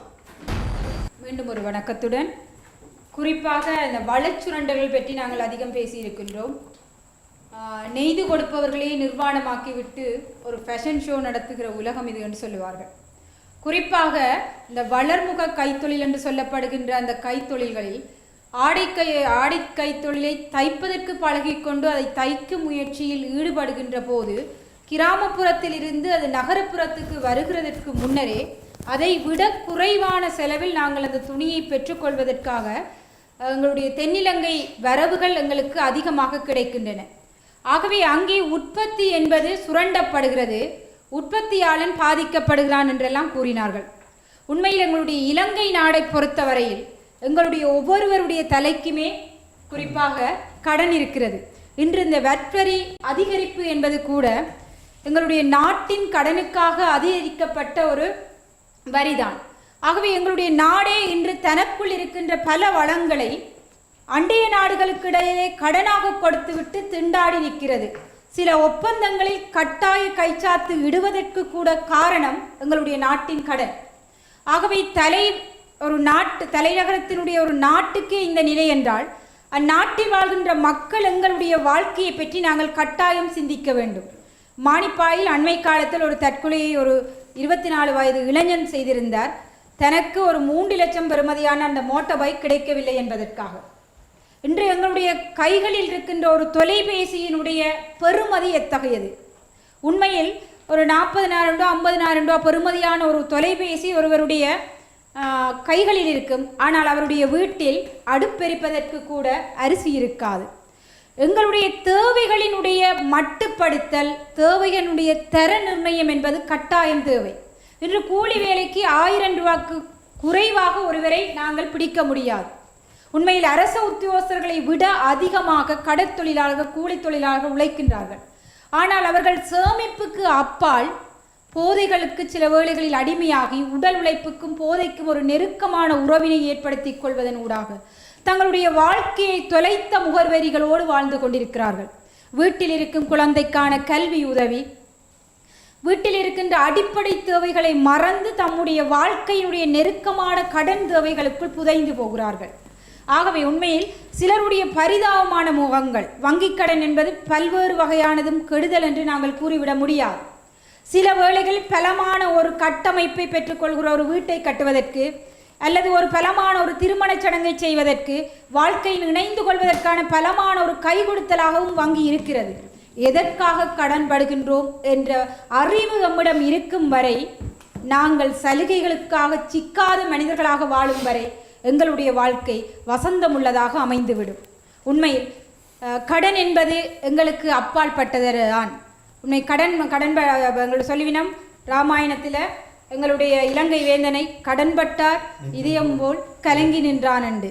உண்மையில் பார்க்கின்ற ஒவ்வொரு பொழுதும் கடன்பட்ட ஒரு மனிதன் கூனி குறுகிதான் வாழ்கின்றான், அவமானங்களை சுமக்கின்றான். ஆகவே வாழ்க்கையை ஒரு வசந்தமாக வாழ்வதற்கு என்னுடைய மேலதிகமான தேவைகளிலிருந்து விடுபட்டு வாழ்க்கையின் சுமையான பகுதிகளிலிருந்து வரவுக்கேற்ப வாழ்க்கையை நடத்துகின்ற அந்த உத்வேகமான அறிவை பெற வேண்டும். இன்று UNDP-யினுடைய திட்டங்களில் அதிகமானவை யாழ்ப்பாணத்துக்கான புதிய தொழில் முயற்சியாளர்களுக்கான ட்ரெயினிங்களை அவர்கள் வழங்கி கொண்டிருக்கிறார்கள். வரவேற்கத்தக்க விடயம். இளைஞர்களை கிராமங்கள் ரீதியாக அவர்கள் ஒன்று திரட்டி அதற்கான முயற்சிகளை எடுத்து புதிய உத்வேகமான ஒரு வியாபார திட்டத்தை உருவாக்கியிருக்கிறார்கள். ஆகவே எதிர்காலத்தில் கடனற்ற வாழ்க்கையை நாம் வாழ எங்களுடைய இந்த சொல்லாடுகளம் ஒரு பயனுள்ளதாக அமைய வேண்டும் என்று வேண்டி விடைபெறுகிறேன். நன்றி தர்மினி. தர்மினியினுடைய ஒரு கருத்திலே ஒரு அற்புதமான ஒரு ஆழப்பொதிந்த ஒரு விடயத்தை நாங்கள் இங்கே அலச வேண்டிய தேவை இருக்கிறது. நம்மிடம் இருக்கக்கூடிய அனாவசியமான செலவினம், அவர் இந்த போதைப்பொருள் பாவனையை கொண்டு வந்தார், அதை விட்டு விடுவோம். நம்மிடம் எல்லாரிடம் இருக்கக்கூடிய ஒரு விடயத்தை பாருங்கள். அநேகமாக இன்றைக்கு அரசாங்க உத்தியோகத்தில் இருக்கக்கூடியவருடைய ஆகக்கூடிய சம்பளம் ஒரு 40,000 ரூபாய் ஒரு பட்டதாரி நியமனத்தில் இருக்கக்கூடியவர்கள் பெற்றுக்கொள்ளக்கூடிய சம்பள திட்டமாக இருக்கும். அதை விட குறைவாக கூட இருக்கலாம். ஆனால் அவர் தொலைத்தொடர்பு வசதிக்காக செலுத்துகின்ற பணம் ஆக குறைந்தது 4,000 ரூபாயாக தவிர்க்க முடியாமல் இருக்கும். நிச்சயமாக ஒரு நிலையான இணைப்பு வசதி வீட்டிலே இருக்கும். அதனோடு இணைந்து ADXL லைன் இருக்கிறது, கைத்தொலைபேசி இணைப்பு. இந்த இரண்டையும் கணக்கு பார்க்கின்ற பொழுது என்னுடைய சொந்த அனுபவத்தை வைத்து சொல்கிறேன், 10% எங்களுடைய வருமானத்தினுடைய 10% மாதாந்தம் இந்த தொலைத்தொடர்புக்காகவே செலவாகப்படுகிறது. அதுபோல இந்த நீங்கள் சொன்ன போதை பாவனை, அதை விட்டு விட்டால் இன்றைக்கு போதை பாவனை என்பது ஒரு விடயமாக விட்டக்கூட்டாக இந்த சிகரெட் புகைப்பிடிக்கின்ற பாவனை இருக்கின்றவரை பார்த்தால் நாளாந்தம் ஒரு 3-4 சிகரெட்டுகளை உள்ளெடுப்பவராக இருந்தால் அதனுடைய ஒரு வருமானத்தை பார்த்தால் 3 சிகரெட்டுகள் நான் நினைக்கிறேன் 100 ரூபாயை அண்மைக்கும். 30 நாளும் பார்த்தால் அது ஒரு 10% கொண்டு போயிடும். இப்படியே 10 போனால் சேமிப்பு என்பது 10% இருக்குமா என்பால் கேள்வியாகிவிடும். அதான் தன்னுடைய கருத்தில் இருக்கக்கூடிய ஆழமான செய்தி. நாங்கள் 50% அதிகமானதை நாங்கள் அனாவசியமாக செலவழித்து விடுகிறோம். இந்த மோட்டார் சைக்கிளுக்கு ஊற்றுகின்ற பெட்ரோலிலிருந்து நாங்கள் கணக்கு பார்க்க முடியும். இப்படி பல விடயங்களில் மிக சிந்தித்து பார்த்தால் மண்டையை காய வைக்கின்ற, மண்டையை கலங்க வைக்கின்ற செய்திகள் இது. என்னுடைய வருமானத்தின் 10% ஃபேஸ்புக்குக்காக நான் செலவழிக்கிறேன் அல்லது இன்னொரு அலம்புவதற்காக கைத்தொலைபேசியை செலவழிக்கிறேன் என்றால் மிகப்பெரிய நெருக்கடி வரும். அதையெல்லாம் சிந்தித்தால் வாழ முடியாது என்கின்ற தன்மையும் இருக்கிறது. இப்படியான நெருக்கடிகளுக்குள் தான் நாங்கள் வாழ்ந்து கொண்டிருக்கிறோம். இப்பொழுது நாங்கள் நண்பர் ரஞ்சித்தோடு பேச முடியும். ரஞ்சித், நான் சிறுவிளைத்தனமாகத்தான் இந்த கேள்வி இருக்கலாம். உங்களை பொறுத்தவரையிலே நீங்கள் ஒரு திருமணமாக இங்கே இருக்கக்கூடிய அரங்கில் இருக்கக்கூடிய 5 பேரும் திருமணமானவர்கள், குடும்ப பொறுப்போடு இருக்கக்கூடிய குடும்பத் தலைவர்கள். இன்றைக்கு ஒரு திருமணமாகாத இந்த இளைஞர் சமூகத்தினுடைய ஒரு பிரதிநிதியாக உங்களை இந்த கேள்வியை தொடுக்க முடியும். வருமானத்தை ஈட்டுகின்ற இளைஞர், ஒரு குடும்ப பொறுப்போடு இருக்கக்கூடிய இளைஞர் என்றாலும் ஒரு குடும்பத்தை தனித்து சுமக்க வேண்டிய தேவை தாண்டி இருக்கக்கூடிய இளைஞர் என்ற அடிப்படையில் சேமிப்பு என்பது உங்களை போன்ற இளைஞர் மத்தியில் எப்படி இருக்கிறது இன்றைக்கு? இனிமேல் சொல்லாடுகளத்துக்கு வருகிற பொழுது இந்த தனியாக திருமணம் செய்யாத ஒரு நபராக வரக்கூடாது என்று நான் நினைக்கிறேன். எல்லாரும் எனக்கு ஒரு சோடியோடு தான் இனி வர வேண்டும் என்றால் தனியை எழுப்பி விட்டு கேள்வி கேட்கிறார்கள். இருந்தாலும் இங்கே பேசிய விடயம் தொடர்பாக நான் இவ்வாறு தான் பார்க்குறேன். நான் ஒரு விடயத்துக்கு செலவழிக்கிற செலவு எனக்கு ஒரு 5 மடங்காக, அதிகமாக ஆசைப்படுறதா நிற்கக்கூடாது, ஒரு கணக்குக்கு சொல்கிறேன், ஒரு 10 மடங்காக எனக்கு திரும்ப வராது என்றால் நான் நிச்சயமாக அந்த செலவை செய்ய போவதில்லை. சில நண்பர்களுக்கு தெரிந்திருக்கும். இப்பொழுது நான் என்னுடைய அலுவலகத்துக்கு சில செலவு முதலீடு செய்திருக்கிறேன். இங்கே கர்சனம் இருக்கிறார் பக்கத்தில். அந்த முதலீட்டினாலே எனக்கு நம்பிக்கை இருக்கிறது, அந்த முதலீட்டினாலே எனக்கு பல மடங்கு அது திருப்பி என்னிடம் வரும் என்று. ஏன்னா நாட்டிலே இன்றைக்கு சட்டவிரோதமான செயல்கள் அதிகரித்திருக்கிறது இல்லையா? இருக்கலாம். நீங்கள் சொன்னதை போல தொலைபேசி எங்கள் இப்போ எனக்கும் மாதம் 2000-3000 ரூபாய் பெறுமதிக்கு தொலைபேசி வருகிறது. ஆனால் எனக்கு நம்பிக்கை இருக்கிறது அந்த 3000 ரூபாய் தொலைபேசி எனக்கு 10 மடங்காக எனக்கு திருப்ப வந்து சேரும். அப்படின்னா கணக்கு பார்க்கக்கூடாது. ஆனால் நான் சொல்ல வருவது, ஒரு செலவு செய்கிற பொழுது அது எனக்கு ஒரு முதலீடாக இருக்கிற பட்சத்தில் மட்டும்தான் நான் அதற்கு செலவு செய்வதற்கு எப்பொழுதும் நாங்கள் அதனை ஒரு சுய கட்டுப்பாடு உங்களுக்கு வைத்திருக்கிறீர்கள். இது வரவேற்கத்தக்கது. இந்த விடயம் இருக்க வேண்டும் என்று நான் பார்க்கிறேன். இரண்டாவது, சேமிப்பு என்பதையும் நாங்கள் எல்லாவற்றையும் செலவழித்துவிட்டு சேமிப்பது என்பது அல்ல. நான் ஒரு வருமானத்திலே ஒரு பகுதியை முதலில் நான் ஒரு செலவாக சேமிப்பதற்கு நான் எடுத்துவிட வேண்டும். அதற்கு பிறகு வருகிற தொகைகளுக்குள்ளே நமக்கு ஒரு எல்லாவற்றிற்கும் ஒவ்வொருக்கண்டு ஒரு தொகையை நாம் தீர்மானிக்க வேண்டும். எங்களிடம் ஒரு பழக்கம் இருக்கிறது. அந்தந்த மாதத்துக்குரியவற்றை முதல் மாதத்துக்குரியவற்றை சேமித்து வைத்துவிட்டு தான் அடுத்த மாதத்துக்குரியவற்றுக்கான ஒரு பட்ஜெட்டை தயாரிக்கின்ற ஒரு வழக்கம் நான் பழக்கத்திலே வைத்திருக்கிறேன். இங்கே கர்சனம் இருக்கிறார், அடிக்கடி ஞாபகப்படுத்துகிறேன். அப்போ இந்த வங்கி கடன்களை பெற்றுக் கொண்டீர்களா? இல்லை, அடிக்கடி ஞாபகப்படுத்திக் கொண்டிருக்கிறேன். ஒரு வங்கி விடயங்களுக்கு ஒரு நல்ல ஆலோசனை தருகிற நண்பர் என்கிற அடிப்படையில் அப்போ இந்த விடயத்தை நாங்கள் எதற்காக சொல்லுகிறோம் என்றால், ஒரு இளைஞர்கள் என்கிற வகையிலும் இப்பொழுது நீங்கள் சொன்னது போல நமக்கு இன்னமும் திருமணமாகவில்லை. ஆனால் திருமணமாகின்ற பொழுது நமக்கு வரக்கூடிய செலவுகளை கூட நாங்கள் இப்பொழுதே ஒரு திட்டம் ஒரு கணிப்பு ஒன்று இருக்கிறது. அந்த செலவுகளை கூட சமாளிக்கக்கூடிய வகையில் நாங்கள் இப்பொழுது சேமித்து வைப்பதற்கு நாங்கள் யோசிக்கின்றோம். இந்த ஒரு விடயத்தை அணுகுமுறையாக கொள்ள வேண்டும் என்று நான் நினைக்கிறேன். ஏனென்றால் இந்த திட்டமிடல் இல்லாமல் நீங்கள் குடும்ப வாழ்க்கை ஒன்றை போகிற பொழுது திடீரென ஏற்படக்கூடிய அதிகப்படியான சுமை சில நேரத்தில் மீளவும் ஒரு கடனாக அல்லது நீங்கள் சொல்வதை போன்ற வரவுக்கு முறைய செலவாக கொண்டு சென்றுவிடும். இளைஞர்களை பொறுத்தளவில் நாளாந்த செலவுக்கு ஒரு கடன் பெறுவது என்பது ஒரு தவிர்க்கப்பட வேண்டிய விடயம். செலவு என்பது எப்பொழுதும் ஒரு முதலீடாக இருக்க வேண்டும். முதலீட்டுக்கு நாம் எவ்வளவும் செலவழிக்கலாம். ஆனால் நாளாந்த செலவுக்கு அல்லது நம்முடைய அட்மினிஸ்ட்ரேட்டிவ் எக்ஸ்பென்சஸ் ஒரு தேவைகளுக்கான செலவுக்காக ஒருபோதும் நாம் கடன் பெறுவது என்பது தவிர்க்கப்பட வேண்டிய விடயம். மேலும் இளைஞர்களை பொறுத்தளவில் இந்த உற்பத்தி சார்ந்த விடயங்களை பற்றி ஞாபகப்படுத்துகிற பொழுது ஒரு அணுகுமுறையை பார்க்கிறேன். சந்தை வாய்ப்புகளை அவதானித்து அதற்கேற்ற வகையிலே கால் வைப்பது என்பது இன்றைக்கு பார்க்க முடியாத விடயமாக இருக்கிறது. மாறாக நான் எனக்கென்று ஒரு சந்தை வாய்ப்பை ஏற்கனவே தீர்மானித்து விட்டு அதற்காக பார்த்து கொண்டிருக்கிறேன். எப்போது அது வருமோ அது வரைக்கும் பார்த்து கொண்டிருக்கிறேன். இந்த அணுகுமுறையில் மாட்டி எங்கெங்கே சந்தை வாய்ப்புகள் இருக்கிறதோ, சந்தை வாய்ப்பு என்பது ஒரு பொருளாதாரத்தை ஈட்டுவதற்கான ஒரு மார்க்கம். அப்போது எந்த இடத்திலே நாம் கால் வைத்தால் அதற்கு வாய்ப்பு இருக்கிறதோ அந்த இடத்திற்கு நாம் தயாராக வேண்டிய ஒரு அணுகுமுறையையும் பார்க்க வேண்டும். இன்றைக்கு எல்லோரும் படித்துவிட்டு தன்னுடைய படிப்புக்கேற்ற ஏதேனும் ஒரு வாய்ப்பு வருமா என்று பார்க்கிறார்கள். ஆனால் அந்த வாய்ப்பு சந்தையில் தானாக ஒருபோதும் தோன்ற மாட்டாது. ஆனால் இன்றைக்கு சந்தையில் இருக்கக்கூடிய வாய்ப்புக்கு ஏற்ற வகையில் நான் என்னை தயார்படுத்தினால், இன்றைக்கு தொழில் வல்லுநர்கள் அல்லது வியாபார முயற்சியாளர்கள் எல்லாம் ஒரு காலத்தில் அவ்வாறு காலடி எடுத்து வைத்தவர்கள். எனவே அப்படிப்பட்ட ஒரு முயற்சி வருகிற பொழுது அது வாய்ப்பளிக்கும் என்று நம்புகிறேன். இன்னொரு விடயத்தை சுட்டிக்காட்ட விரும்புகிறேன். இந்த எப்பொழுதுமே அரசு இல்லாத ஒரு சமூகம் தலை நிமிர்ந்து நின்றதாக இல்லை. எனவே இந்த சாபக்கேடு நமக்கு இருக்கிறது. முக்கியமாக இந்த தொழில் முயற்சிகளை பொறுத்தளவில் என்னுடைய தொழில் அனுபவத்தில் பார்க்கிறேன். சாதாரணமான கடை வைத்திருக்கிற ஒரு மிக்சர் பொடி செய்கின்றவர்களை எல்லாம் வழக்குக்கு இட்டு வருவார்கள். ஆனால் பெரிய பெரிய கம்பெனிகளை வழக்குக்கு கொண்டு வருவதில்லை. ஏன் அரசு அலுவலகங்களில் கூட ஒரு சாதாரணமான ஒரு குடும்ப பெண்மணி ஒரு முறுக்கு வியாபாரம் செய்வதற்கு தொழில் முயற்சிக்கு அனுமதி எடுக்கிற பொழுது அதற்கு அவர்கள் விதிக்கிற நிபந்தனைகள் அந்த தொழில் முயற்சியை கைவிடுவதற்கு இட்டுச் செல்கிறது. எனவே அரசு இப்படியான உற்பத்தி முயற்சிகளுக்கு சந்தர்ப்பங்கள் வழங்கணும். இறுதியாக ஒன்றை சுட்டிக்காட்டி விரும்புகிறேன். இந்த நல்லூர் திருவிழாவிலே நீங்கள் பல்லாயிரம் கோடி கணக்குக்கு அந்த நிலங்களை ஏலம் போடுகிறீர்கள். அப்படியான்றால் ஏன் இந்த நாள் பொழுதும் அந்த நெருப்பிலிருந்து வாழுகின்ற ஒரு கச்சாந்தொழில் செய்கின்ற ஒரு சுய தொழிலாளர்களுக்கு ஒரு மிக குறைந்த தொகையில் ஒரு கொட்டகையை உங்களால் வழங்க முடியாது. ஆனால் அதையும் பகிரங்க ஏலத்திலே வைத்துத்தான் அந்த இடத்தை வழங்குகிறீர்கள். அதனை ஒரு குறைந்த தொகையில் வழங்க வேண்டும் என்கின்ற அந்த கொள்கை மாற்றம் பாலிசி மேக்கிங் வராத வரைக்கும் நம்முடைய வடக்கிலே இந்த தொழில் முயற்சி என்பது கனவாக இருக்கும் என்பது என்னுடைய நன்றி ரஞ்சித். ரஞ்சித்தினுடைய மிக முக்கியமான கருத்து இன்றைக்கு அரசியல் கொள்கை சார்ந்த விடயத்திலே அரசாங்கத்தினுடைய பொருளாதார கொள்கைகளிலே வடக்கு சார்ந்து மாற்றங்களை கொண்டு வர வேண்டும். முயற்சிக்கின்றவர்களை தட்டி கொடுக்கின்ற விதத்திலான கொள்கைகள் தான் அரசாங்கத்திடம் இருக்க வேண்டும். ஆனால் இங்கே இருக்கின்ற பல விடயங்கள் தள்ளி விழுத்துவதாக இருக்கிறது என்கின்ற அடிப்படையிலே முயற்சியாளர்கள் சோர்ந்து போகிறார்கள் என்கின்ற ஒரு விடயம். அண்மையில் ஒரு பத்திரிகையிலே நாங்கள் படித்துக் கொண்டிருக்கிறோம். இந்த ஜூஸ் உற்பத்தியிலே ஒருவர் சிக்கி திண்டாடி கொண்டிருக்கிறார், திணறிக் கொண்டிருக்கிறார். ஒரு உள்ளூர் உற்பத்தியினுடைய ஜூஸ் உற்பத்தியாளருக்கும் பொது சுகாதார பரிசோதனைக்கும் இடையில் ஏற்பட்ட ஒரு முரண்பாடு நீண்டு கொண்டே போகிறது. அந்த தொழில் முயற்சியாளன் அவனும் விடுவதாக இல்லை, அவர்களும் விடுவதாக இல்லை, நீதிமன்றமும் விடுவதாக இல்லை. இப்படி அந்த நீண்ட காலமாக அவருடைய வழக்குகள் போய்கொண்டிருக்கிறது. எனவே இந்த தொழில் முயற்சியாளர்களை தள்ளி விழுத்தி விட்டு இன்னொரு தென்னிலங்கை கம்பெனிக்கு அல்லது சர்வதேச கம்பெனிக்கான வாய்ப்புகளை கொடுப்பதற்கு நாங்கள் களம் திறக்கிறோமா என்கிற ஒரு நியாயமான கேள்விதான் ரஞ்சித்திடம் இருக்கின்றது. அந்த கேள்விக்கு பதில் நிச்சயமாக இருக்க வேண்டும். நான் நினைக்கிறேன் இந்த அரசாங்க அதிகாரிகள் அதை செய்கிறார்கள் என்ற ஒரு குற்றச்சாட்டு முன்வைக்கப்பட்டது.